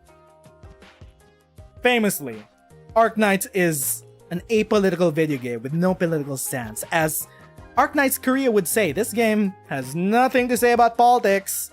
This game is completely apolitical, guys. Even though there's literally a line in chapter 13 that says Oripathy is not the problem, it is prejudice and oppression, and it's only being hidden under Oripathy. So, man, I can't believe woke localizers made Arknights political. I can't believe they inserted woke beliefs about about fighting oppression and prejudice in my waifu gacha game. Can't believe it. This. Woke localizers ruining Arknights. Arknights Korea was right. This is apolitical. Anyway, so we got a shot of Lungmen and the Blackguard. These fuckers who did a whole genocide on the slum population. The slum infected before they were evacuated by 9 as we saw in the anime. These motherfuckers. There's still hell to pay with whatever went on in Lungmen. Like the fact that we have... Bro. The fact that we have Lin as an operator working as an operator tangentially associated with Rhodes Island that you could use as a playable operator. I think that was the first sign that we should probably disconnect the gameplay and the narrative and the morals of the narrative, because Lin is an actual war criminal who has a debt to pay against the infected. She may have been following the orders of her father, but she was overseeing the blackguards in the genocide of the infected people in the slum just to get rid of the reunion. So yeah, we be doing some war crimes at Rhodes Island, except it's not the war criminals that you think of, like W. It's literally Lin. So there's that. And then we also got some other war criminals like Reed. But Reed has been on her own journey of redemption in the face of her sister, who has been trying to lead Dublin into, I don't know, a homeland for themselves, which is why I always said, not sure if I read Arc 1 carefully, but the Rat King hinted at a fake crime scene in the sewer. I did read Act 1 correctly. Do you think that the Rat King is a reliable narrator? Do you believe everything that the Rat King, that the powers that be at Lungmen say to explain their actions? It's a fake crime scene in the sewer. Do you believe everything that what's his face Lung guy who leads Lungmen, everything that they did in that arc, sure, it was above board, nothing, they did nothing under board, which is why Chen didn't leave Lungmen because she was Chen left Lungmen specifically because she was not content in how they were dealing with the infected. Specifically, her quote is, "Until the infected can be judged fairly." And that's what her current goals are. So she left because she couldn't agree with the ideals of how Lungmen is run. Personally, I don't believe us. They're unreliable narrators, to put it frankly. Gotta dig a little deep into it. The Blackguard definitely working for the Rat King to take out the infected. He's not just a silly grandpa. You do believe HG tries to wash Lin Yusha of war crimes? Yes. I do believe that is a part of it, in trying to sell Lin as a gacha game character to get people parasocial about her. To try to, you know, deflect some of her actual crimes against humanity towards the Rat King or Lungmen upper class, whoever's been running it. But yeah, a lot of gray stuff, gray morality going on with who Rhodes Island associates with. If you try to tie together gameplay and the lore, so probably back then with Lin becoming a playable character, we should have seen this coming. That maybe they were gonna go all out with Theresa. Anyway, that's a tangent. We got Dublin over here. We got that thing. Mainly talking about Dublin is that Dublin is going to be an important reflection point in how the Sarkaz and the infected are going to be treated by the end of the Londinium arc, because we have 3 different factions We have 3 different factions vying for their, let's say, vying for their social independence, which is the infected. We have the Sarkaz, which also coincides with the infected, but it's more of a reunion that represents the infected. We have Sarkaz, and then we have the Terran in the Irish. So a lot of these people have been historically oppressed throughout their existence within the states that they lived in. They have been pogromed from places, their lands. So it's going to be very important to address all of these clashing people that just want a home to live in, just want a home to belong by the end of the Londinium arc. And that's what I feel like what the Londinium arc needs to land most of all by the end of it. Because Victorians want Victoria back, sure. Dublin, Terrans want a land of their own where they're not treated as second-hand citizens in Victoria, sure. The infected generally do not just want to be abandoned by society. You've seen that, sure. And the Sarkaz just want a home that does not get pogromed every other century by either by foreign nations or from within. So they're like, man, fuck it.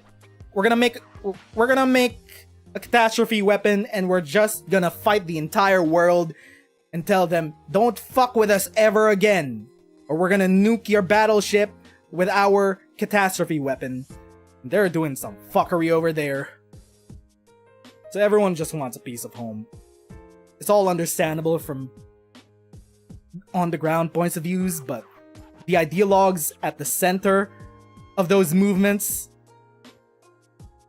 they're the ones leading their movements astray. Reunion is now in a good place that it's being led by 9. It's back in a good place where the reader and the viewer can morally side with Reunion, because they're no longer Kashki's lackeys. Kashki's no longer using them. It's been reborn. Neo Reunion, looking good. Dublin, OG Dublin led by Eblana, kinda fashy, kinda super fashy, not gonna lie. And then we have Neo Dublin led by Reed, who's just leading a bunch of farmers, a bunch of workers, how they could get their say in with all of these powers vying at the center of Londinium. Gonna be interesting to see how they deal with that.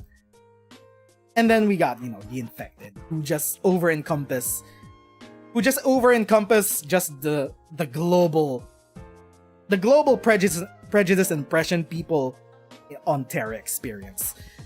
Because being infected transcends your race, it transcends where you come from, it transcends your class. The moment you become infected, your humanity basically ceases to exist for most people in societies on Terra. And it's gonna be very interesting to see how they tackle it by the end. By chapter 14! Please do not let me down, Hypergriff. Anyway, that's my tangent on that. We got Theresis. Whoa, wait, is that Theresis? Who is this? Oh, Sanguinarch. Is that Sanguinarch? I kinda can't tell if this is Sanguinarch because he has a Bishonen face. He looks like a pretty boy. Is this a Sanguinarch? He's using blood. This is a Sanguinarch. Then we got Theresis looking all... This is a shaft shot. This is a shaft shot if I've ever seen one with a tilted head. We got... Who is this? We got Kelsey. Kelsey in... What is this? What is she doing? What kind of arts is she doing? Whoa, we got some flashes.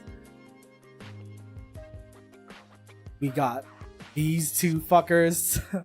They're back. We got people desperately trying to remove an infection on someone's arm. Yeah. Then we got... What is that? A white crown of thorns. A white Civilite Eterna.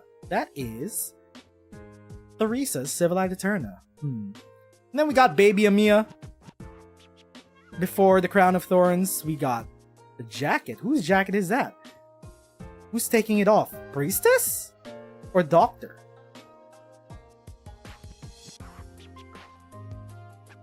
Amiya chasing after. Wait. So we got... Who are these two?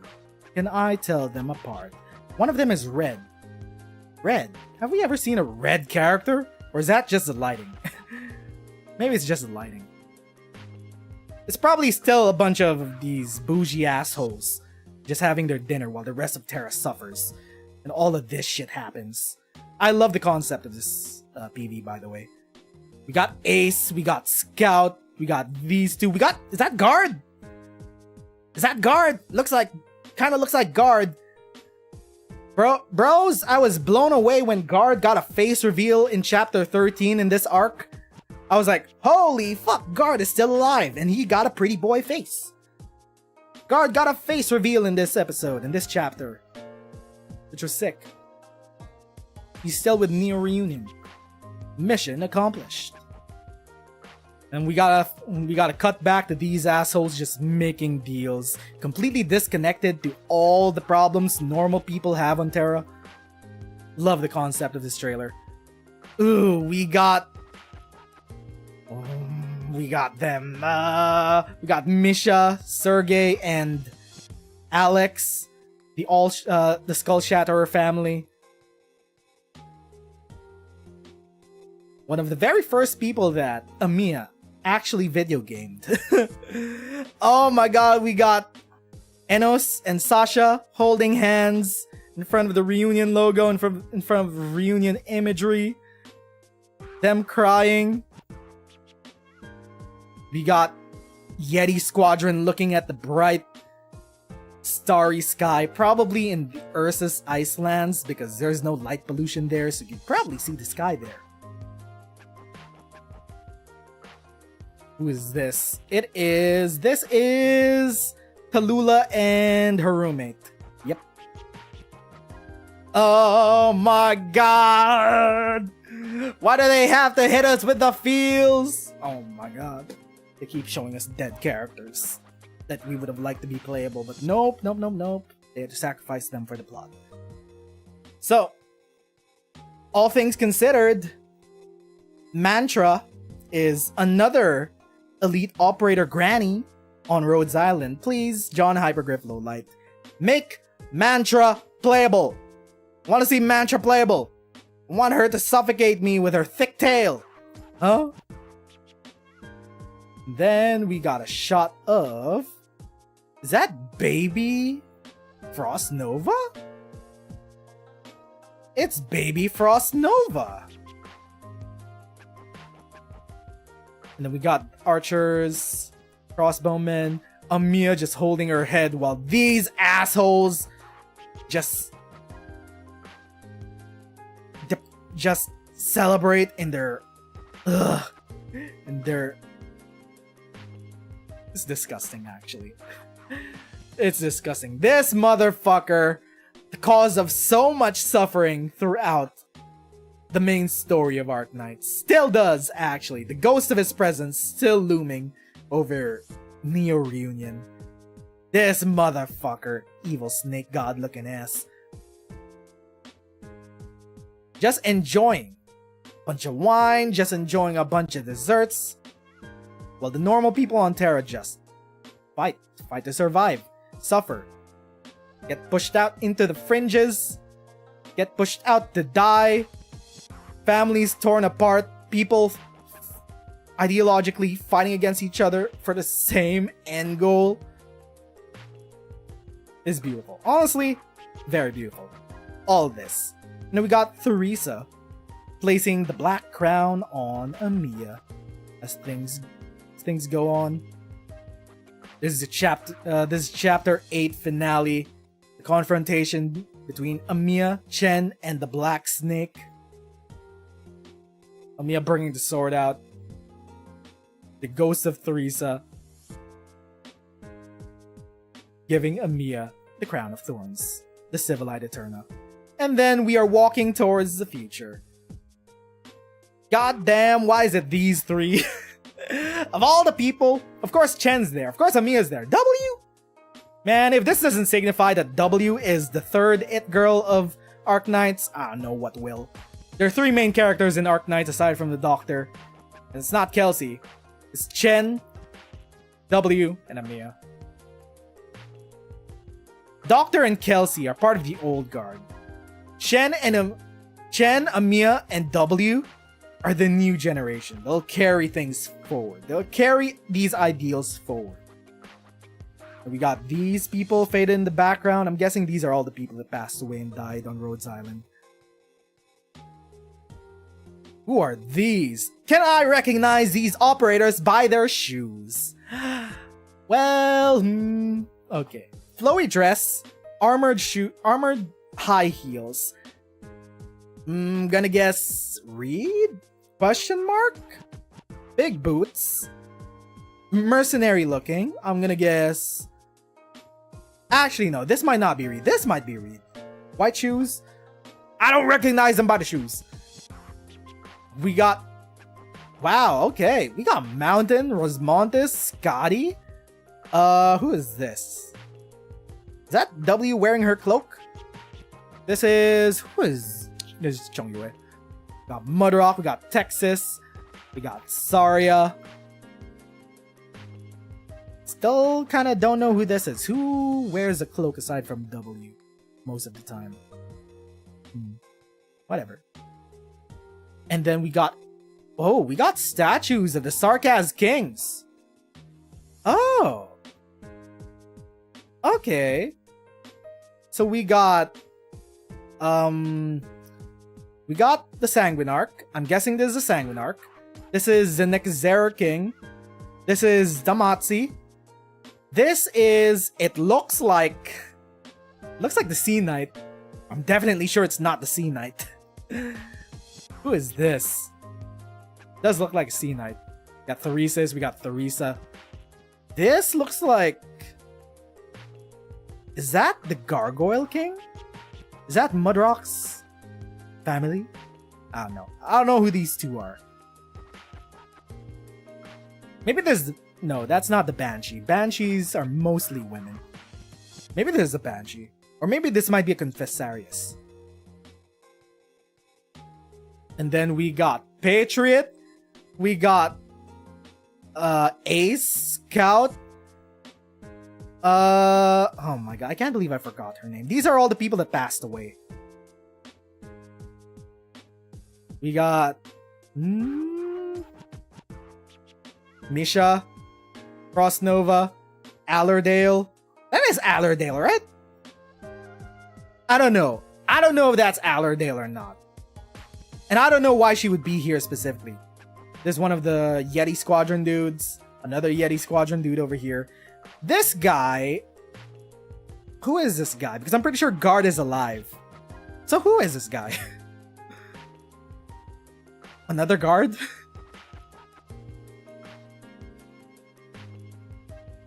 And then we got the sunrise coming out on an Originium ravaged world. That's interesting. That's interesting. Why is this here? A lot of interesting imagery right here. We got a bunch of Originium spotting out from the ground over here. We got an apocalyptic looking landscape. We got the Stargate from IS-4 somehow near a city or some shit. We got a spire looking thing.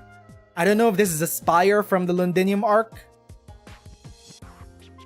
Kind of looks like it. I don't know. Interesting imagery. Sunrise coming out, casting a shadow on every single one of these. Surtur? Random ass Surtur cameo, Lapland cameo, Jessica cameo, Thorns. Who is this? GG?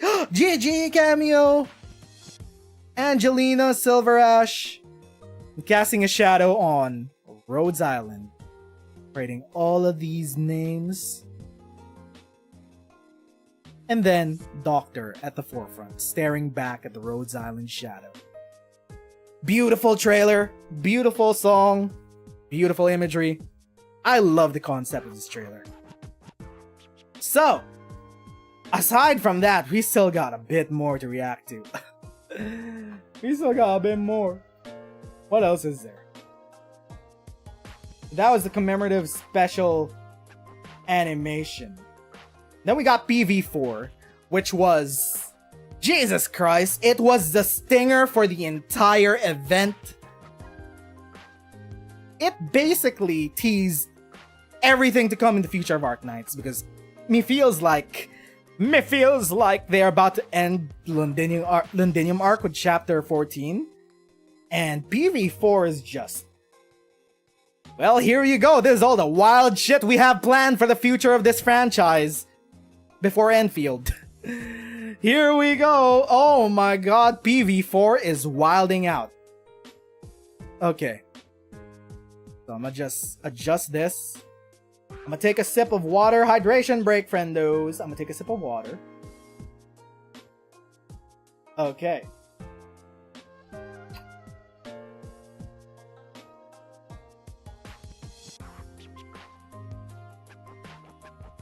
So, time to react to PV4. This is basically what is to come for the future of Arknights. We are about to end the Londinium arc, and let's just say we're kind of teetering towards endgame here, because a lot of the imagery shown in PV4 kind of teases that this world is not long for it. It's like, oh, this feels very endgamey. It feels like we're nearing the end of this main story. And it's pretty exciting. It's very exciting overall. I feel like we've been on this journey for so long that seeing it reach these heights has been worthwhile all out throughout these 5 years. I've only been here for like, what, 2.5? So far, the future looks bright for this franchise, at least for OG Arknights. We're not gonna talk about Enfield yet. That's beyond the horizon. Anyway, let's react to PV4. Hopefully this does not get me copyrighted. Probably will. This is gonna be demonetized. Anyway, let's just check it out. Let's check it out. We got Starset with another song. I feel like Starset is a quintessential Arknights band. They are the soundscape which makes up CC. They are who you think about when you think of CC songs, the most iconic CC songs. And Starset headlining PV4 is chef's kiss. It is perfect. We got all this imagery, all this vague imagery of what's to come. This world is not long for it because way too many things are trying to end this world. Whether it's the actual people and their prejudices, whether it's actual Euripathy, whether it's a Seaborn, whether it's the Collapsals and the demons, or whether it's the ghosts of the past like Priestess, the Ancients and the Elders. The shit that the Ancients and Elders did, still the shadow that looms over this entire world. This is just sending chills down your spine because shit just drops like that.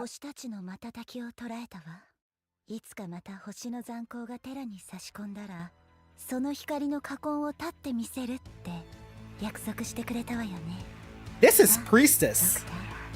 It's Priestess talking. Originium is spreading somehow, somewhere.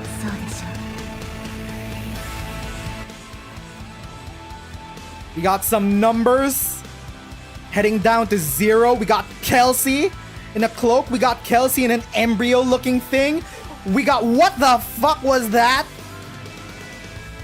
We got a Crown of Victoria. We got Siege. We got Lapland glowing with the power of a fang. She partnered up with Zaro. We got the Crown of... We got the Civilized... We got the Seaborn. hitting endgame, the sarcasm, the Sancta plot just wilding out. Laterano looming in the shadows.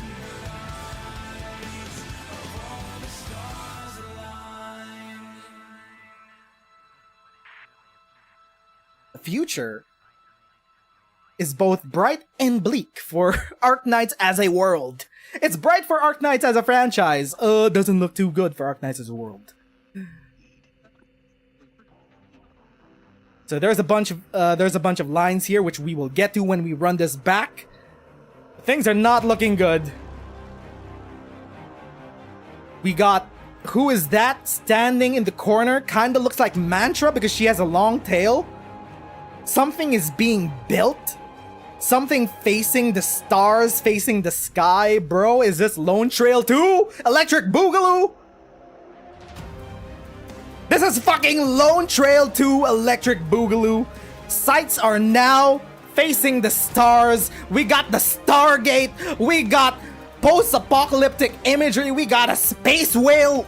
Whales have been the most low-key important thing in the world of Arknights. I can't wait to digress all about that. Originium spreading across the land. Ultramassive getting enveloped in Originium. Arknights Australia becoming real-world Australia. The world is coming to an end, as this trailer may imply. Holy fuck, there's so much happening with this trailer. I just want to talk about it. Okay, friendos, time to run it back. So much to talk about. I've been yapping for 2 hours, 1 hour per video. Sheesh! Let's try to break things down. So, very start, we got what looks like a CRT TV just going through some old files. We got a storage file. Most interesting folder name here is Eyes of the Priestess. Interesting naming convention there. Local, handshake failed. Administrator, this credential lacks authorization, cannot change. Status 999 committed. Interesting setup over here. Looks like a CRT TV with the word priestess. Is this priestess's core files? Maybe. Guess we'll find out. Opening. What is it opening? What folder is this?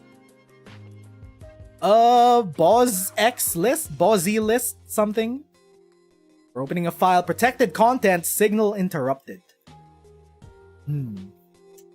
So, the last time a certain character tried to access priestess's archive files, that was in Vigilo. It was in Vigilo when I believe the Doctor tried to access old files in the archive? Someone tried to access old files in the archive. Whether it was Doctor or Closure, I don't quite remember. That was also one of the first full glimpses that we had of both Doctor and Priestess together. Their backs were facing the camera, so we couldn't see her full face, but we know it was Priestess. So, the fact that we get to finally see what she was hiding, no signal, a bunch of errors. What is this? Hello? What are these files called? Project Preservator. Project Kerula Arbor. File Celestial Fulcrum. Project Celestial Fulcrum. Okay.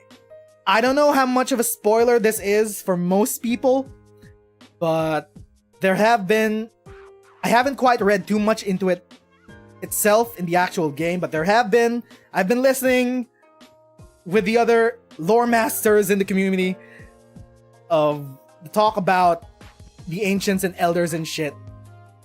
A lot of the ancients and elders created a shit ton of the problems that currently exist on Terra today.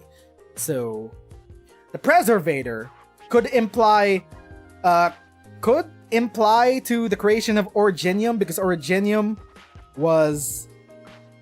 I forget the specifics of Originium. Aside from the implication that it was created by the ancients or elders and that it was a means to store information or some shit. Some MacGuffin-y shit happened with that. Preservator could be implying Originium. Kerula Arbor is definitely implying the Seaborn.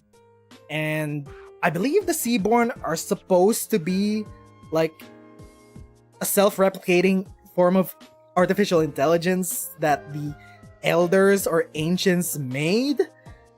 Don't quote me on that. I heard this somewhere. I forgot where I heard it. But this is leading credence to a lot of that speculation. The Celestial Fulcrum. Don't know what that's about. Judging from the naming convention alone, it might be the Stargate at the end of the ice fields in IS-4. So there's that. And then Project. What is this? This is something So there's a different project there. It's the only one with a signal. Every other thing had no signal. So Arknights being shown on a low quality monitor, low quality CRT monitor. Then we got this thing. We're back here. There's a new file number 6, project system. Something system, and there's a project 7. We got a bunch of coffins. These are the coffins of the ancients and elders, which what's his face failed to protect. They all died out because there wasn't gonna be enough power to revive them anyway, so they transferred all the power into the Lone Trail, into Kristen's space program. He was like, fuck it, we miscalculated. We were definitely not gonna have enough power to revive all these people. Let's send the power to space. Let's send this dog girl to space. And then thousands of doctors, people died. There's that. And that's all of them dying out. There was not enough power to sustain all these ancients. Sag. And then there's this interesting imagery right here. So this is one of the projects that we're seeing from Priestess's files. It looks like the imagery that we saw in the other trailer, in the actual trailer for Chapter 14, with all of the pink tendrils floating about. This looks exactly like that. The pink tendrils that we saw in that trailer. Why is it growing out and spiraling out from a center? Who knows? Definitely important. And then it's crumbling. I'm gonna see if we could see what the name of this file is. Storage something. Looks like Doctor's People. Definitely Doctor's People.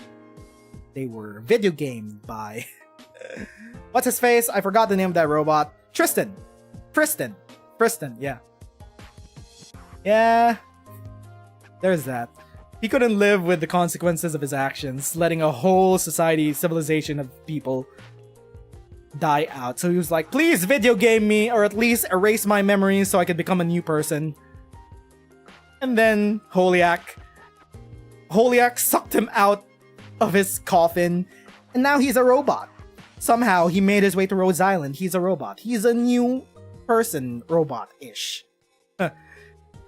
Sometimes when I try to explain the lore of this game, it sounds insane, but it all makes sense in my head. I got a lot of this shit in my head. So, we got imagery of... The fuck is this thing? Bro! It's got the head of a T-Rex looking thing, and it's got tiny ass arms over here, but then it mutates into all of this bullshit. It's got 1, 2, 3, 4, 5. It's got 5, 6 appendages down here. It's a dragon ass looking thing. It's got these horns up here. It's got another thing up here. The skeleton is wilding out. What the hell is all of this? Is this one single entity or just a bunch of... Actually, wait.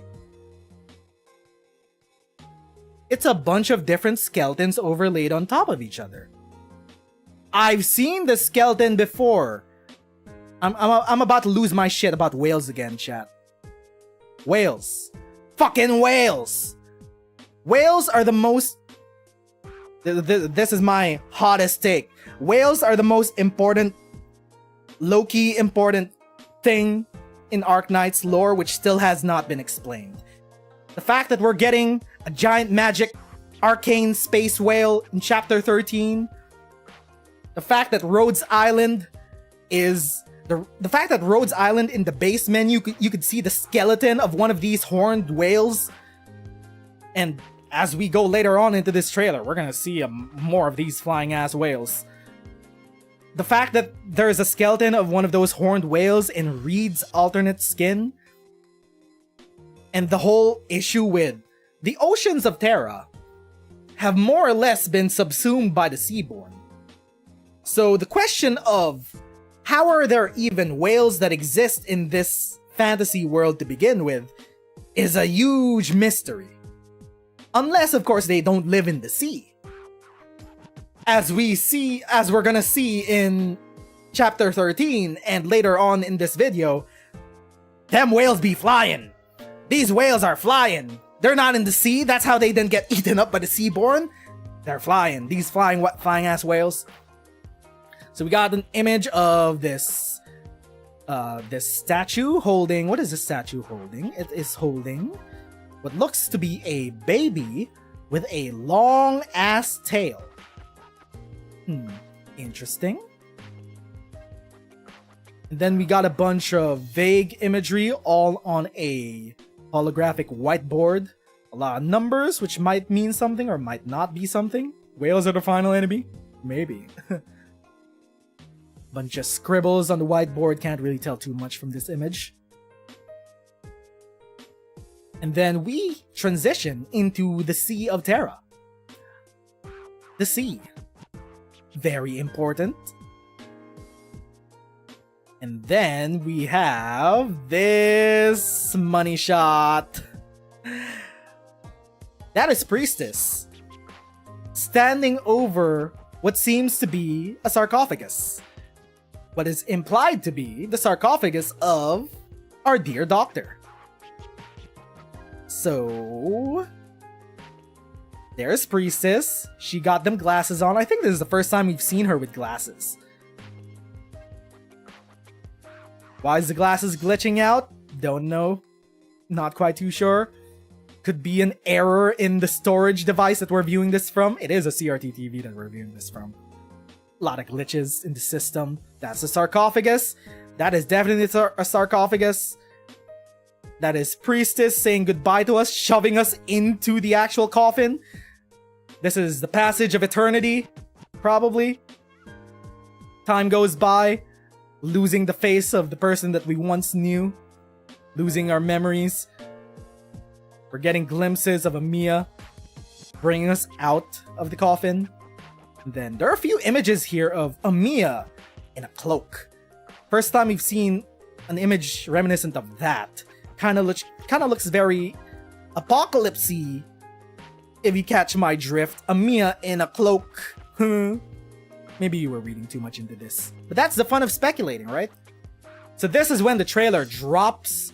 When it drops and Priestess, for the first time ever, is addressed. She directly speaks to the audience. I don't speak Japanese. I cannot translate this for you guys, unfortunately. From Dragon GJY streams, I think he was saying that Priestess was basically asking the doctor to join her or some shit. I don't know. Don't quote me on that, and don't quote Dragon GJY on that. Someone's gonna translate this eventually. We'll get to that later on. And then we got an image of Originium just losing its shit, just multiplying, spreading outwards. Not in the traditional way that we see Originium spread out, which is mostly in just jagged shapes. This is more organic, kind of like liquid. Kind of weird. And then we have these imagery. A bunch of vague looking shadowy figures with numbers counting down to 0. Going down what seems to be a line signifying what, the timeline of Terra. or so we may think, and then we have Kelsey down below. As far as we know, she is one of the last observers, or one of the last, what did they call her again? She was created by the Ancients and Elders, Doctors people, as sort of like assistants and shit like that, probably implying a lot of stuff in where they created all the animal people on Terra.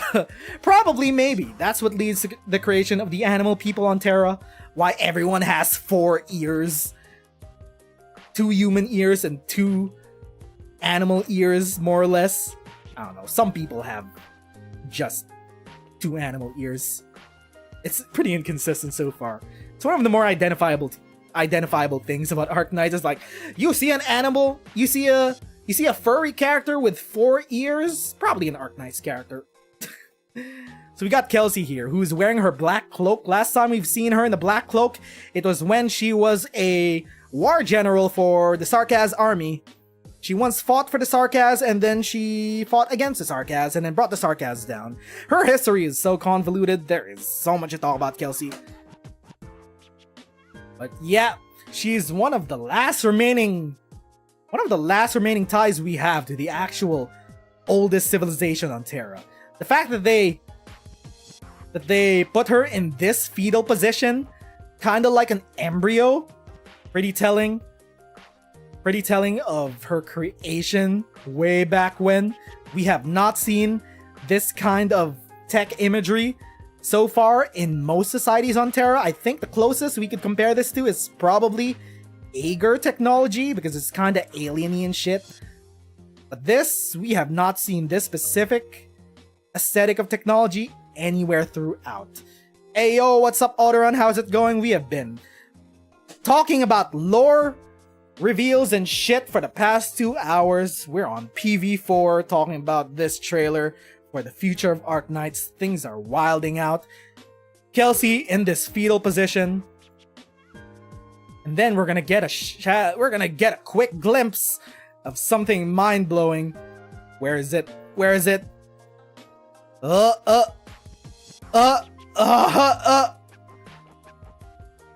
Hold up. I'm not sure what that means. Whether it's Priestess's storage system just glitching out throughout the entire video. There are a bunch of numbers here. 09:27 minutes, 9 hours, 27 minutes, 35, 24, 33 seconds. Then we got a bunch of longitude, latitude locations. You didn't see that in the first time? You're finally doing some change to the spark system? Yes! Lowlight finally heard us about how bad the spark system is. I was so happy when they announced it on stream. I felt so vindicated. Some of you may remember our videos ranting about the spark system of older limited operators, how they're no longer being raid ups, and the limited banners are just getting more diluted. The only way to feasibly get older limiteds was to save up the full 300. People called me entitled. Gotcha addicts, gambling addicts called me entitled for asking older limiteds to be more accessible for newer players. People said FOMO was a part of the appeal of limited operators. I'm vindicated. I was right. I won in the end. Couldn't be happier. So, time and location thing, probably with this image. The most interesting part is, there's this thing. It's glitching out. First, it glitched out into a more digitized version, but then it glitched out into this. It glitched out into this. It is a completely different figure, not wearing Kelsey's clothing, draped in a greenish black silk, with greenish black hair, with no facial features whatsoever. Who is this person? John Hypergriff Lowlight, who is this person? And she got a bunch of weird tattoos over here. Not gonna count these because these are probably just identifying markers. You know, like they have in like mocap and shit. They just track the joints. These are just joints being tracked. But these, she got a bunch of tattoos on her side. Doctor's people for sure? We'll find out in the future. In the future of Arknights for the third main arc. Apparently, after the Londinium arc. Lots of things to look forward in the future. And then we have the Crown of Victoria. That is deadass the Crown of Victoria. Those are pretty non-distinct gloves, but as we'll see as we move forward, we get a back shot of what seems to be Alexandrina Victoria wearing regal clothing. So, Siege Altar confirmed. I mean, it's not a surprise. We expected it. But seeing it for the first time? Balls to the wall. Exciting. Very exciting. Siege Altar confirmed for the future. Also teasing what's gonna happen later on in the Londinium arc. For sure. So there's that very exciting tease.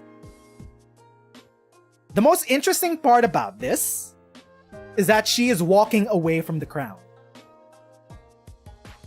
The crown is on top of a set of stairs. It is on a pedestal. But Siege is walking away from it, down towards the light. That's the most interesting part of this image. Will Siege claim her rightful place as the ruler of Victoria? Or will there be a different path for Victoria moving forward? A lot of things to speculate about with this image. It is so exciting. I just love these times. Very good. Very exciting. Why is she leaving the crown?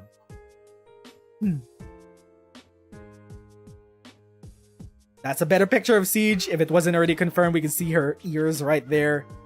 Most definitely Siege. They're doing a lot of work to hide whether she's holding the Sigh of Kings.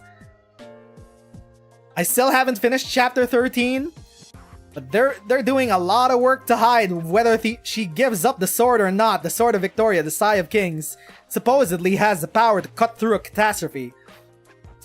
Not gonna show us the sword just yet, huh, Hypergriff? You're gonna leave it for the future. Will she have the sword, or will she give it up, or will she not even need it? Who knows? Will this be a Himmel situation, just like in Frieren, where Himmel didn't need the hero's sword to become the hero? Will Siege not really need the Sigh of Kings in order to lead Victoria, at least, liberate it from everything that ails it? Not just the sarcasm, not just from all the conflicts going on, but, every single problem. Infected, the infected prejudice, the Terran prejudice, the sarcasm prejudice. Where will Siege lead Victoria in the future? This is the most exciting part about this image. So anyway, moving forward, we got... I'm not quite too sure about this icon. Looks flamey, looks spiky. Is this... This is not the icon for... This is not the icon for the Civilized Eterna. That is different. This looks very sarcasy because it's pointy. It's kind of flamey and shit like that. Then it explodes into Lapland's eye. Because, if you weren't paying attention already, I think Lapland Altar was also pretty much confirmed because Lapland has joined hands with Zaro because Zaro tried to video game Lapland and Lapland was simply too crazy for Zaro to kill. Lapland was like, well, shit. My fang in Siracusa is dead. I no longer have control over a mafia gang. What am I gonna do? I'm out in the wilderness. I have this crazy chick who's hanging by me. We're gonna fight to the death. I can't kill her, apparently. So what? Apparently now we're friends. We're buddies.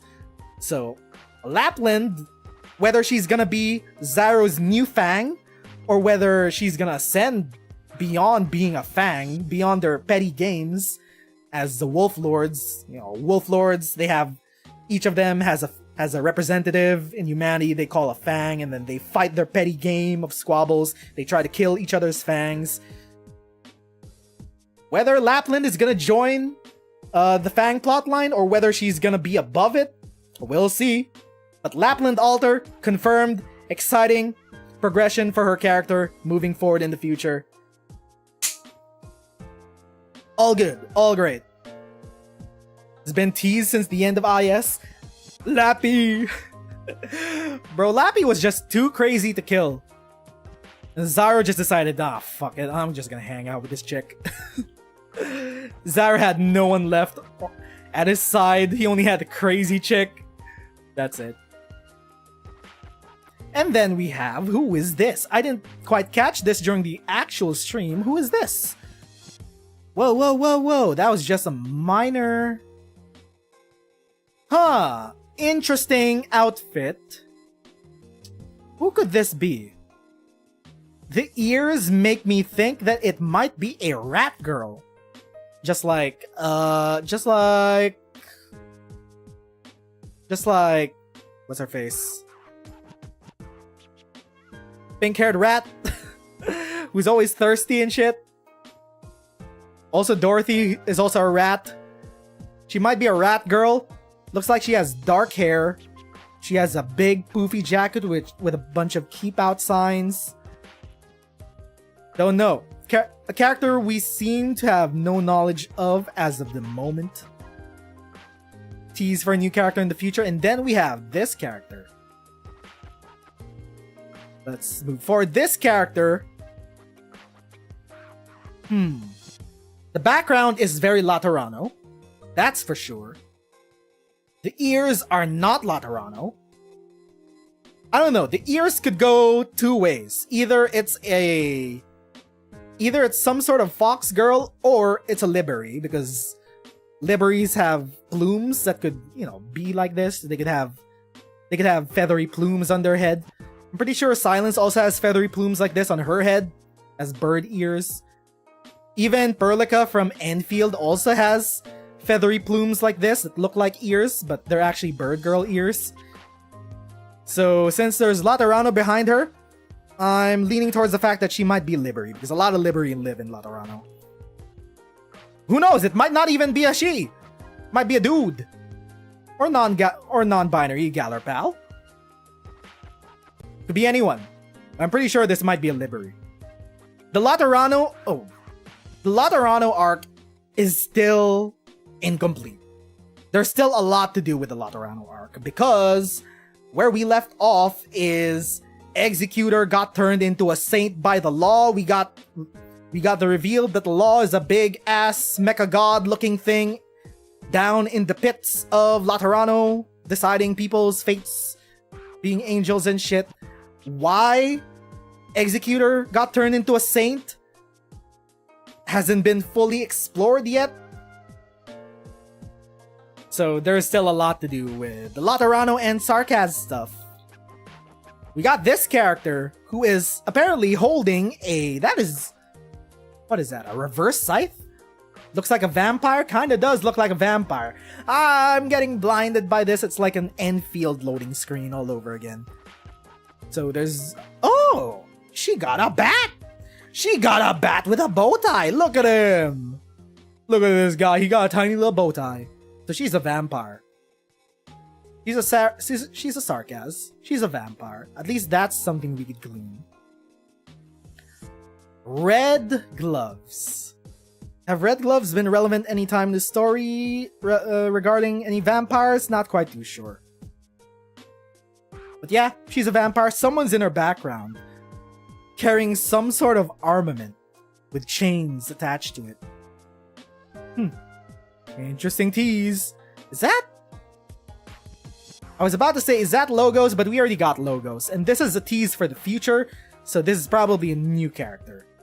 He looks like he's definitely got Sarkaz horns. But there's that. Please don't be a Crusher Guard.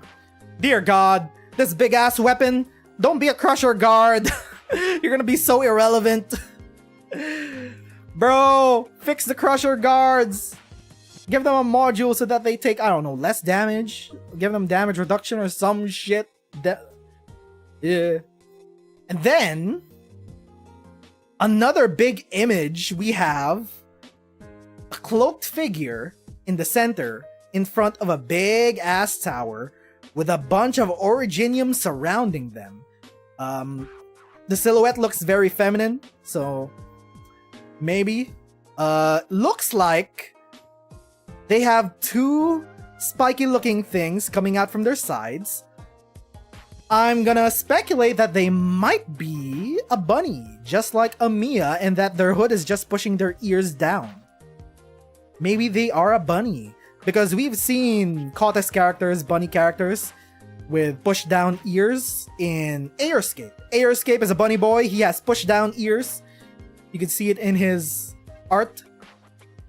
Interesting part about this is that the storage system that we're viewing this from is glitching out even more and more as we get farther into the video. Priestess, I don't know, something is stopping us from watching Priestess's files. There's some shit. Was there something over there? No, it's just a big flash. Okay. So something floating around her. Originium, probably, I don't know. Could be anything. Can't glean too much from this. Jacket looks very Rhodes Islandy, but still not quite too sure. Now, we got a full view of her background. Something shattered in time and space and is showing us this image. What is this? Did time and space shatter and we're seeing an image of New York, some empire-ass state building looking building? What is this? Why is time and space shattered? What the fuck is going on? Is this a time traveler from a different time? Is it a universe traveler? Bro, shit is wilding out in this video. We're not even mostly halfway through. And then we got, I'm just assuming this is just Seaborn stuff. It looks Seaborny. It feels Seaborny. The vibes check. Probably Seaborn stuff. And then we got this sick-ass image of a Sarkaz guy and a Sancta-looking woman holding hands. What does it mean? What does this mean, John Hypergriff Lowlight? You ever gonna continue off of the cliffhanger that you left us with on Executor Altar's event? There's still the whole plot line between the Sancta lineage and their connection with Sarkaz heritage. They still got that arc to do with. And then we got the Laterano logo, overshadowed.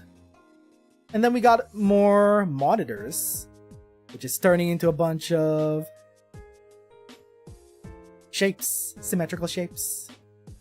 They marry, it's the happy ending. And then we got the credits for Starset and their song. It's called Telescope, performed by Starset.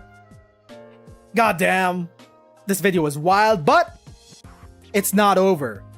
We thought it was over. Nope, no, this video is not over. It's only just beginning because we got the stinger. The stinger of the stinger. Let's read this shit. Whoa, okay.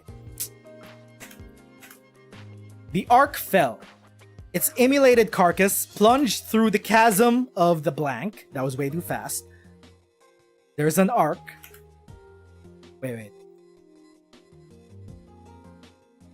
Link. The ark fell. Its immolated carcass plunged through the chasm of the sky which it itself ignited. Life faded away. Its final drops of clearest wish lost to the cold, stern ground of originium assimilation.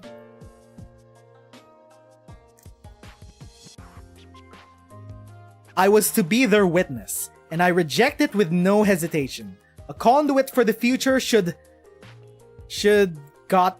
not have hope frozen in it. I stand upon Terra. So, that sounds a lot like Kelsey talking, because she's been around for a while. She's been an observer of Terra's goings-on for the past few millennia and shit. But we have this sick-ass image of somewhere in the frigid north of this decahedron-ass looking Las Vegas Las Vegas sphere looking ass place with this person standing watch. This, at first glance, the blue hues make you think, oh, Abyssal Hunter. But wait, Abyssal Hunters don't have tails. Who could this be? Someone wearing long, flowy clothing, wearing a hat, looks like blue hair, looks like they have blue hair, with a blue tail. I have a few speculations on who this could be. Long tail makes me think it might be Mantra, but it's not because Mantra's tail has like a crystal adornment at the end of it. This looks like a lung tail. This looks like a dragon girl tail. This looks like it might be Chen. I feel like this is Chen. Blue hair, dragon ass looking tail. I'm 70% kind of going for this might be Chen. She's watching over something. But who knows, it might be a new character. It could be a new blue woman. Or it could be an old blue woman. Who knows, this could be Ling. This could be Ling, sure, why not? But Ling has kinda lightish blue hair, I don't know. I mean, it's possible. She also has a dragon tail. Could be Ling, could be Chen. How many of our blue women could it be? And then we got an inside glimpse on whatever's going on in here. Uraniborg, Empyreana, Casdelia. Huh. So, they've been trying to hammer it home for a while now. Starting with Lone Trail. With, what's her face? What's her name again? One of the Sarkaz characters that was part of Rhine Labs. They were hammering it in that. Well, if the Sarkaz can't find a home on Terra, I guess, you know, we could look for it somewhere else. We could build Kazdel somewhere else off of Terra. Somewhere in space. Uraniborg, Empyreana, Casdelia. Lone Trail 2, Electric Boogaloo, and what do we have here? What do we have here, chat? Rhine Lab Engineering. Who do we know that was who was the director of Rhine Lab Engineering? The same person I was talking about. What's her face? She was the one. She was the one that first planted this idea that Kazdel, if you can't find it on Terra, you better build it in space. She's the director of Rhine Lab Engineering. The Sarkaz girl from Lone Trail. I forgot her name. I'm sorry if I forget. I can't remember everything! So, Flying City! Flying City for the Sarkaz. Flying spaceship for the Sarkaz. You may, in some languages, you may call it a arc. An arc of tomorrow. An arc for knights. You get my drift, chat? It's an arc. It's an arc for Kazdel. It's an arc for the Sarkaz. It's a flying ass mobile city. It is a flying mobile city. Lone Trail 2 Electric Boogaloo, baby! Lone Trail 2, let's fucking go! Then we got a bunch of imagery here. We got a view from inside the facility that we saw a while ago. Got a bunch of glass over here. Weird ass looking chandelier. Nasty succeeds. Yeah, her name was Nasty. So, without a doubt, this is Nasty's project. This is Rhine Lab Engineering. She wants to build a mobile city, Kazdel, that could go into space or some shit. That's where the Sarkaz can find their home. Look, the stars. They're closer now, aren't they? And what is that? What is that? We got a bunch of space debris out in space. For there to even be space debris to begin with, there must be people that have sent it there. So we have what seems to be a ruined satellite over here. We have even more space debris over here. I'm assuming these came from the ancients or the elders. But we have this. We have a red light amidst the void of space. Whether this is Kristen or this is Kazdel. This is Casty's. This is Nasty's mobile city Kazdel in the sky. Could be either. Yep. A lot of things to think about. We have the Stargate. We have the Stargate at the end of IS-4. Looks like black hole or something. Looks like fake sky. Yeah. So this seems to be a more fully constructed Stargate, aside from the more decrepit one that we've seen in the IS-4 menu and the CG. Looks like it's fully built. Looks like it's in the same place where Nasty's research is being conducted, out in these snowy mountains. And then we got imagery. Here we go! We got the whales! We got the fucking whales! I'm never gonna shut the fuck up about these whales. They're the most important thing in Arknights. Flying whales. Whales breaching out from the ground. Going up into the sky and into the stars. And then we have a tiny silhouette. A tiny ass silhouette. Miss it. You might blink or miss it. But it is Amiya and it is Doctor. Watching over these big ass whales breaching from the ground. Space whales.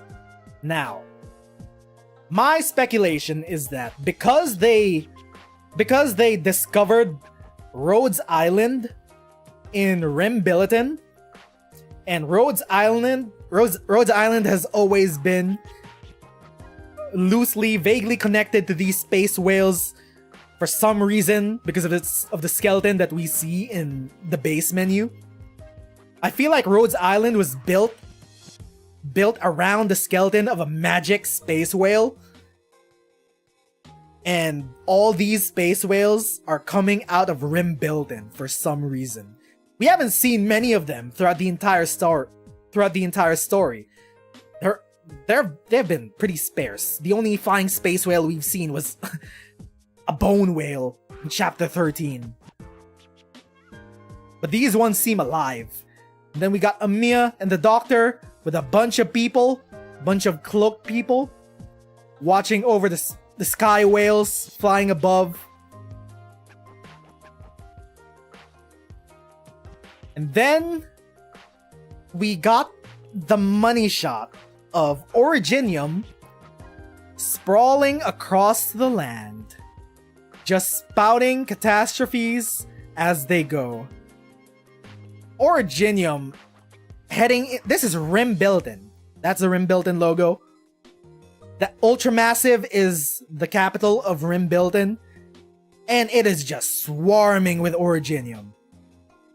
So, either Australia's always been like this. It's real life Australia now, boys. Crikey! Australia! It's real life Australia. We got Originium out here. Or, this is in the future where we are in Endgame. Originium is now spreading across Terra uncontrollably. And we're gonna need an arc out of here. We see a bunch of... What are these? I don't even know what this is. A bunch of buildings. Looks like ancient looking buildings. Reaching up into the sky.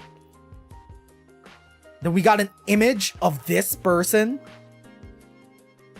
Not sure if this is Priestess. But Priestess has longer hair with shorter bangs. This person has short hair with 2 bunny ears laid back. So it's probably a new character. So a lot of context clues leading me to believe that all of this space whale bullshit and all this originium spreading across the land definitely happening in Rimbilden. Somehow. And then we got this logo, which we don't quite recognize. This Terra is ours now. So, that is the final line that we see that involves these red markings. And I'm definitely being led to believe that Originium is in some form sentient. Because as I've said, there is a lot of speculation in that Originium was most definitely tied to the Elders and the Ancients, and it was some way to catalog information in a compressed form and disseminate it. So I'm thinking that this red text that we see all throughout this later half of the video, I was to be their witness. I reject it with no hesitation. A conduit for the future. Should not have hope frozen to it.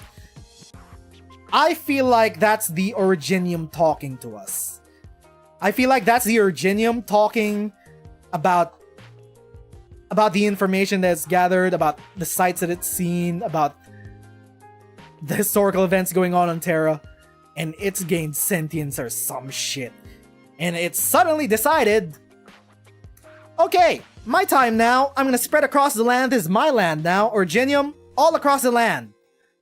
And the normal people of Terra, the infected and uninfected, no matter where they are on the oppressed scale, on the spectrum of oppression on Terra, they're gonna have to be dealing with the final endgame of Originium spreading across the land and the whole world turning to shit. I feel like this is Originium talking to us. Originium saying that this Terra is ours now. But that's just a theory. A game theory. Thanks for watching. Okay. So, that was fun. Do I have one last video to react to? I think there's one last video.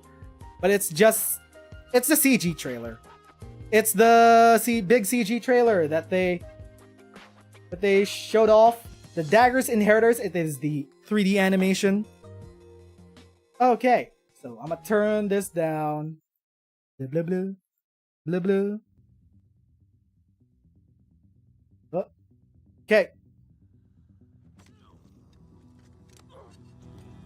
So, we got an image of W shanking someone back in her old mercenary attire. Yeah, this is old W. She's not as sassy and, honestly, skimpy as now. So this is probably going through W's history as a character.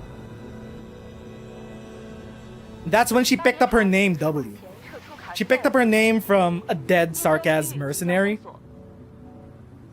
Unfortunately, I can't speak Chinese, so I can't translate this for you. This is when, oh my god, this is when Scout got killed by W. There's still that to reckon with, actually. Animated version of Theresa, Ascalon.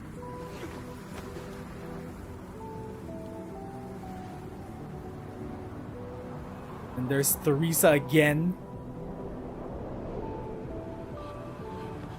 Got a bunch of vague imagery, a bunch of some sarcasm mercenaries running to the light, one of them looking back at us. W resting underneath the sun, some top secret forms that she's looking at. This is old W, definitely, because of her skin. The Dagger's Inheritors. So yeah, Sarkaz, as we remember, they also inherit the weapons. Aside from the names of other Sarkaz mercenaries that have fallen, they also inherit their weapons. If you find them out into the wastes, they just take them and shit. Take on their names and shit. You see W fighting against some dude, some oripathy-laden dude. I don't think this is Scout. Because, yeah, I definitely don't think it's Scout. Looks like some Joshmo.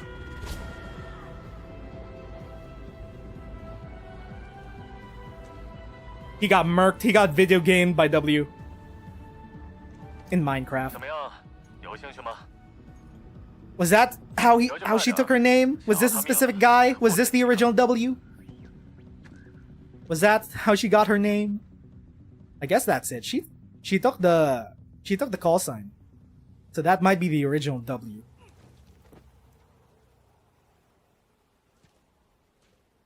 And then a random sarcasm mercenary getting laid out in the sun. We got some cool warm tones. Theresa making sure Amiya's okay, setting her up with some cute ribbons. Back when things were a-okay. Just W doing W things, trying to survive. Well, there goes that name tag.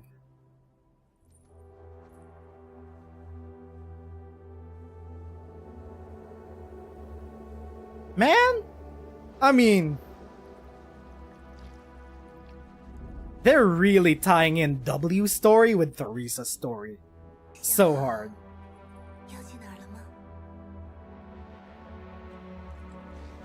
Because at this point, what other motivation does W in the current story have, aside from just, wilding shit out? Her main motivation back at Babel was to be in service of Theresa. Ever since she went, she's been aimless, just wilding out in places. Now Theresa's back. Now that she's definitely...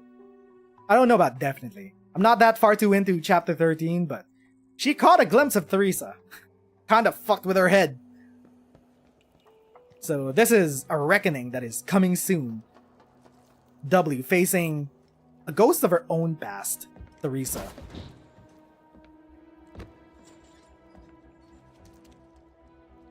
Another dead sarcasm mercenary with a slash tag.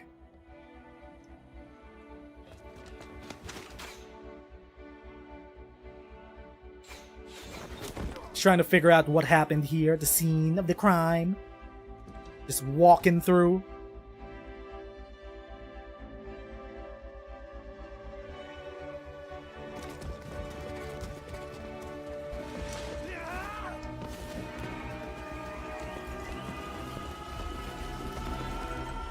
One dude versus five. Oh, he's gonna shatter. Oh, he just shattered. He was infected.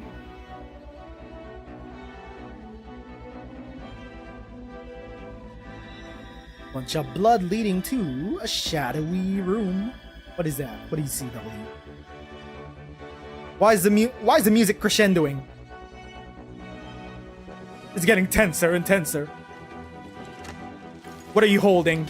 What has she been looking for? Even to this day, she still thinks about Theresa. They were definitely roommates. It's the flowers that she's reminded of back at Babel. Flowers which remind her of Rhodes Island, Babel, grenade. Why'd she throw that grenade?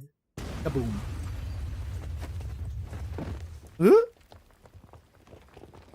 Just W doing W things. She is not in a field of flowers. She was just wishing it were. Wild ass looking sky. Those were crayons. That's a knife. Hodor and Innes. Theresa. Scout. Ascalon. She is pretty aimless. So this must have been post Theresa's death. For how aimless she's been. Ever since the events of Theresa's original death.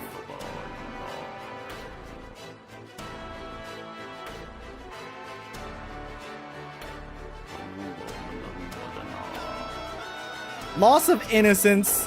I doubt W had innocence to begin with, but this was a turning point in W.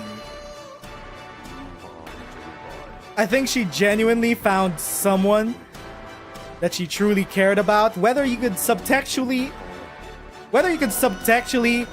analyze that as love, admiration, or longing towards a single person, she was definitely attached to Teresa. In more than a normal way. Her death kind of fucked with her.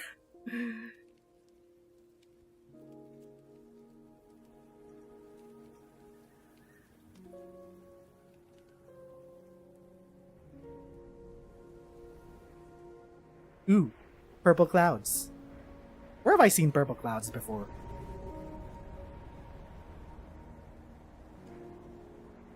This is very Enfield. Oh yeah, Enfield. That's where I saw the purple clouds before. Okay, that's some dude carrying a little girl, little boy, little child. That's the child they were carrying. Telling them to run away. Run away from what? Oh, wait. This guy facing whatever's chasing after them. Infected and all. Who is following them? Is it W? It's W.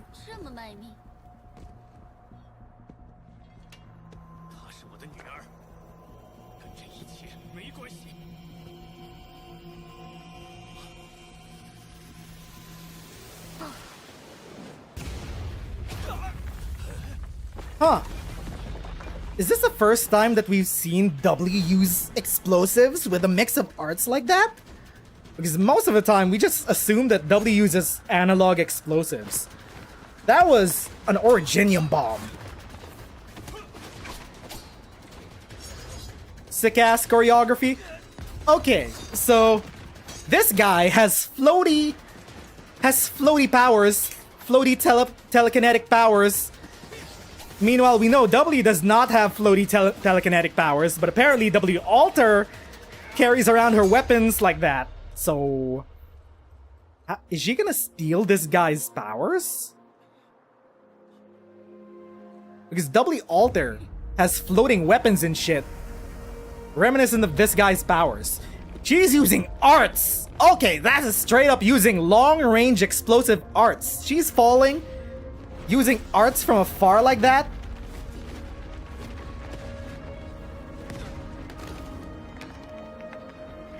Those are originium bombs.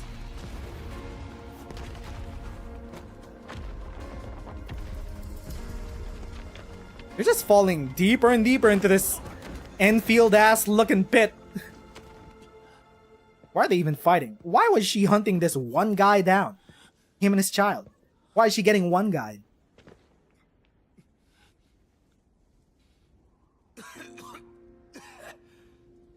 You can't fix her? Probably. Only Teresa can fix her.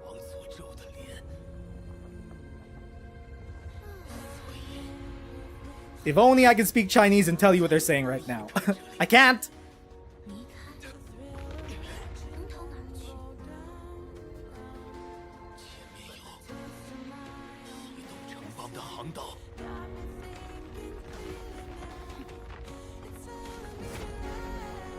Cold-blooded. She just kicked him down. Well, he's dead.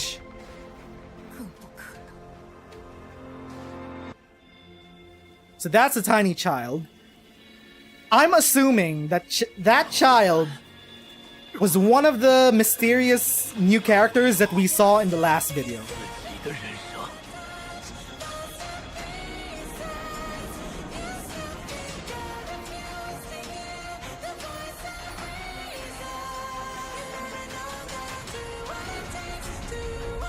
He's making a lot of floaty things. Oh!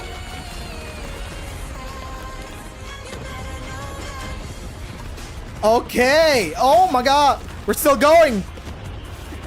He's still going! He didn't give up! His Originium has almost overtaken him, but he's still going! I kind of want this guy to make it out of here. W, don't kill him. He seems cool.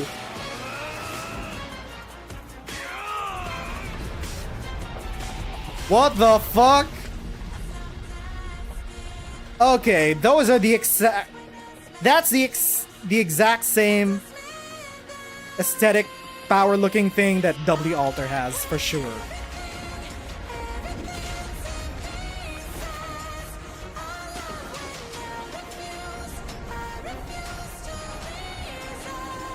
Oh my god, she's putting him in the coffin. He's putting her in the coffin.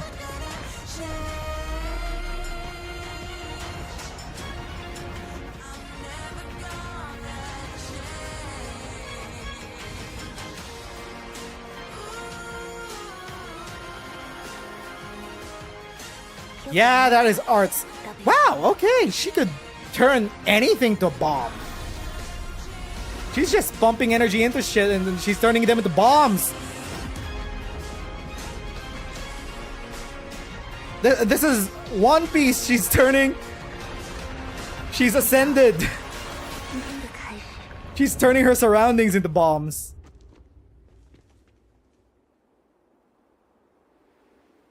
Great job, W. Great job, W. You killed this child's dad. And you took his dog tag. Life of a mercenary. Oh, that's a child. That's a child that saw W kill her dad. She got the knife. Ah, yeah, okay. Cycle of violence.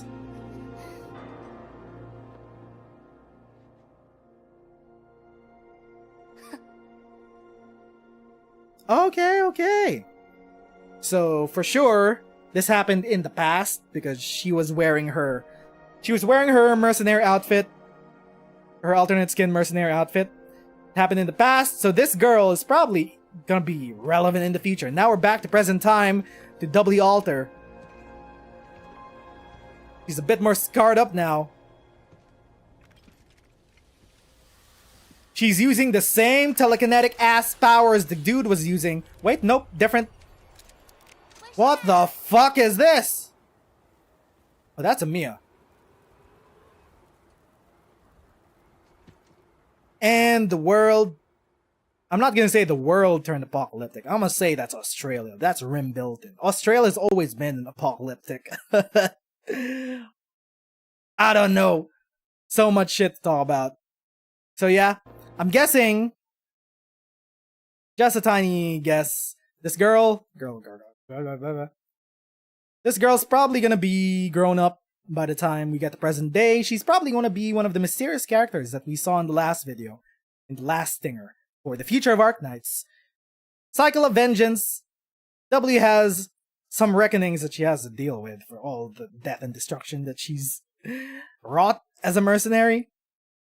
And then we're back to the present. W's kind of more kitted out. For some reason, she has this. She has all these floating weapons. Whatever powers them, I have no idea. How can she control them like that? Okay, those are whispers. Those are shadowy whispers in the dark.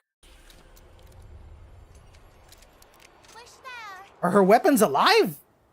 Why are they floating up like that? That's a Mia in... Wait. That's a Mia in her original dress, with the crown of thorns clearly visible on top of her head, with the Rhodes Island jacket. This is Incantation Medic Mia that we saw as a playable character. This happens in some apocalyptic looking area, post-apocalyptic looking area. I'm gonna just say Rim Bilton. That looks like Rhodes Island. That's a land ship that looks like Rhodes Island. Actually, that is Rhodes Island. That is Rhodes Island. Yep, this is the front of Rhodes Island with the yellow cylinder, and this is the back. Yeah, that is Rhodes Island. This is a satellite, which is most likely in Rim Bilton. Interesting. Okay. So, I think that is all the trailers to react to. We didn't even get to any of the side content that they announced at the 5th anniversary. We're just gonna do a short run through of them. Hey yo, what's up, Scrap Jebel? Aphelios, but Arknights? Yeah, she beat Gambit.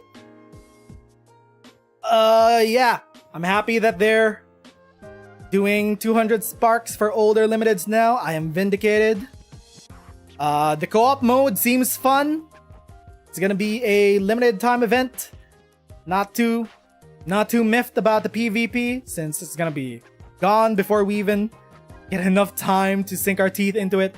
Whatever. It's a fun, silly ass game mode. We got collabs for Sanrio. We got collabs with Dungeon Meshi. We're gonna get Senshi as a playable character. Destiny collab is so Jover. It's never been more Jover. Bungie probably fired the team that was coordinating with Hypergriff about the collab. So, let's ask a big question. Quick thoughts on the anniversary? 10 out of 10. At the start of the stream, it was so Jover for me because of the Theresa playable character reveal. But the midway when they announced the spark reduction, I was being brought in, and by the time they ended off with the stingers for what was coming in the future, I was all in. 10 out of 10 anniversary stream. Very exciting for the future of Arknights. Aside from that, new game mode. What was the new game mode that they announced? Aside from the co-op game mode. IS5 is coming. It's going to be a Sarkaz themed IS that's going through the Sarkaz histories. We're gonna be fighting against Kelsey in some shape or form. What else was there to talk about? I think that's mostly it. More physical collabs. Yeah, that's pretty much it. So far, anniversary was wild.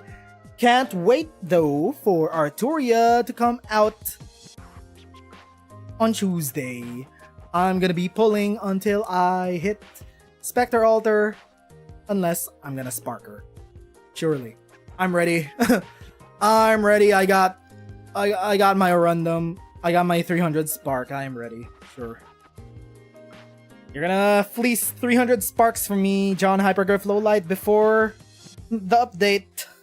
Okay. Have fun. So there is that. I think that is it with our reactions to the 5th anniversary content. It has been very good. The lore drops have been insane. The reveals have been insane. Theresa, it is what it is. Whatever. Whatever. Fine. Have it that way. Anyway, I still don't think it's Theresa, actually. It's called the Eternal. It's called the Civilite Eterna, which is basically the Crown of Thorns. So it might just be an amalgamation of all of the inherited memories the Crown of Thorns picked up, amalgamated into a single person. It might not even be just one single Theresa. It might be the crown itself. Why it turned into a physical character, I don't know. Ask Lowlight. But there's that. I guess we'll figure it out in 6 months when we get the English translation and when we get it. Anyway, I think that is that for this stream. Definitely was a good idea not to tackle Extreme Mode H stages for Chapter 13 today because I yapped for about 3 hours just talking about the anniversary. I think I'm gonna peace out for now. I'm gonna see you guys on Tuesday for Arturia polls, Spectre polls. We're gonna be playing the Lithanian event. We're gonna have another war criminal added to our ranks at Rhodes Island. Playable operators. But until then, my name is Nez and thanks for watching. Thank you to everyone to stop by just to chill out and chat. Join us for our lore mind speculations, whatever. But I'm gonna see you next time on Tuesday for some polls. Bye-bye, friendos.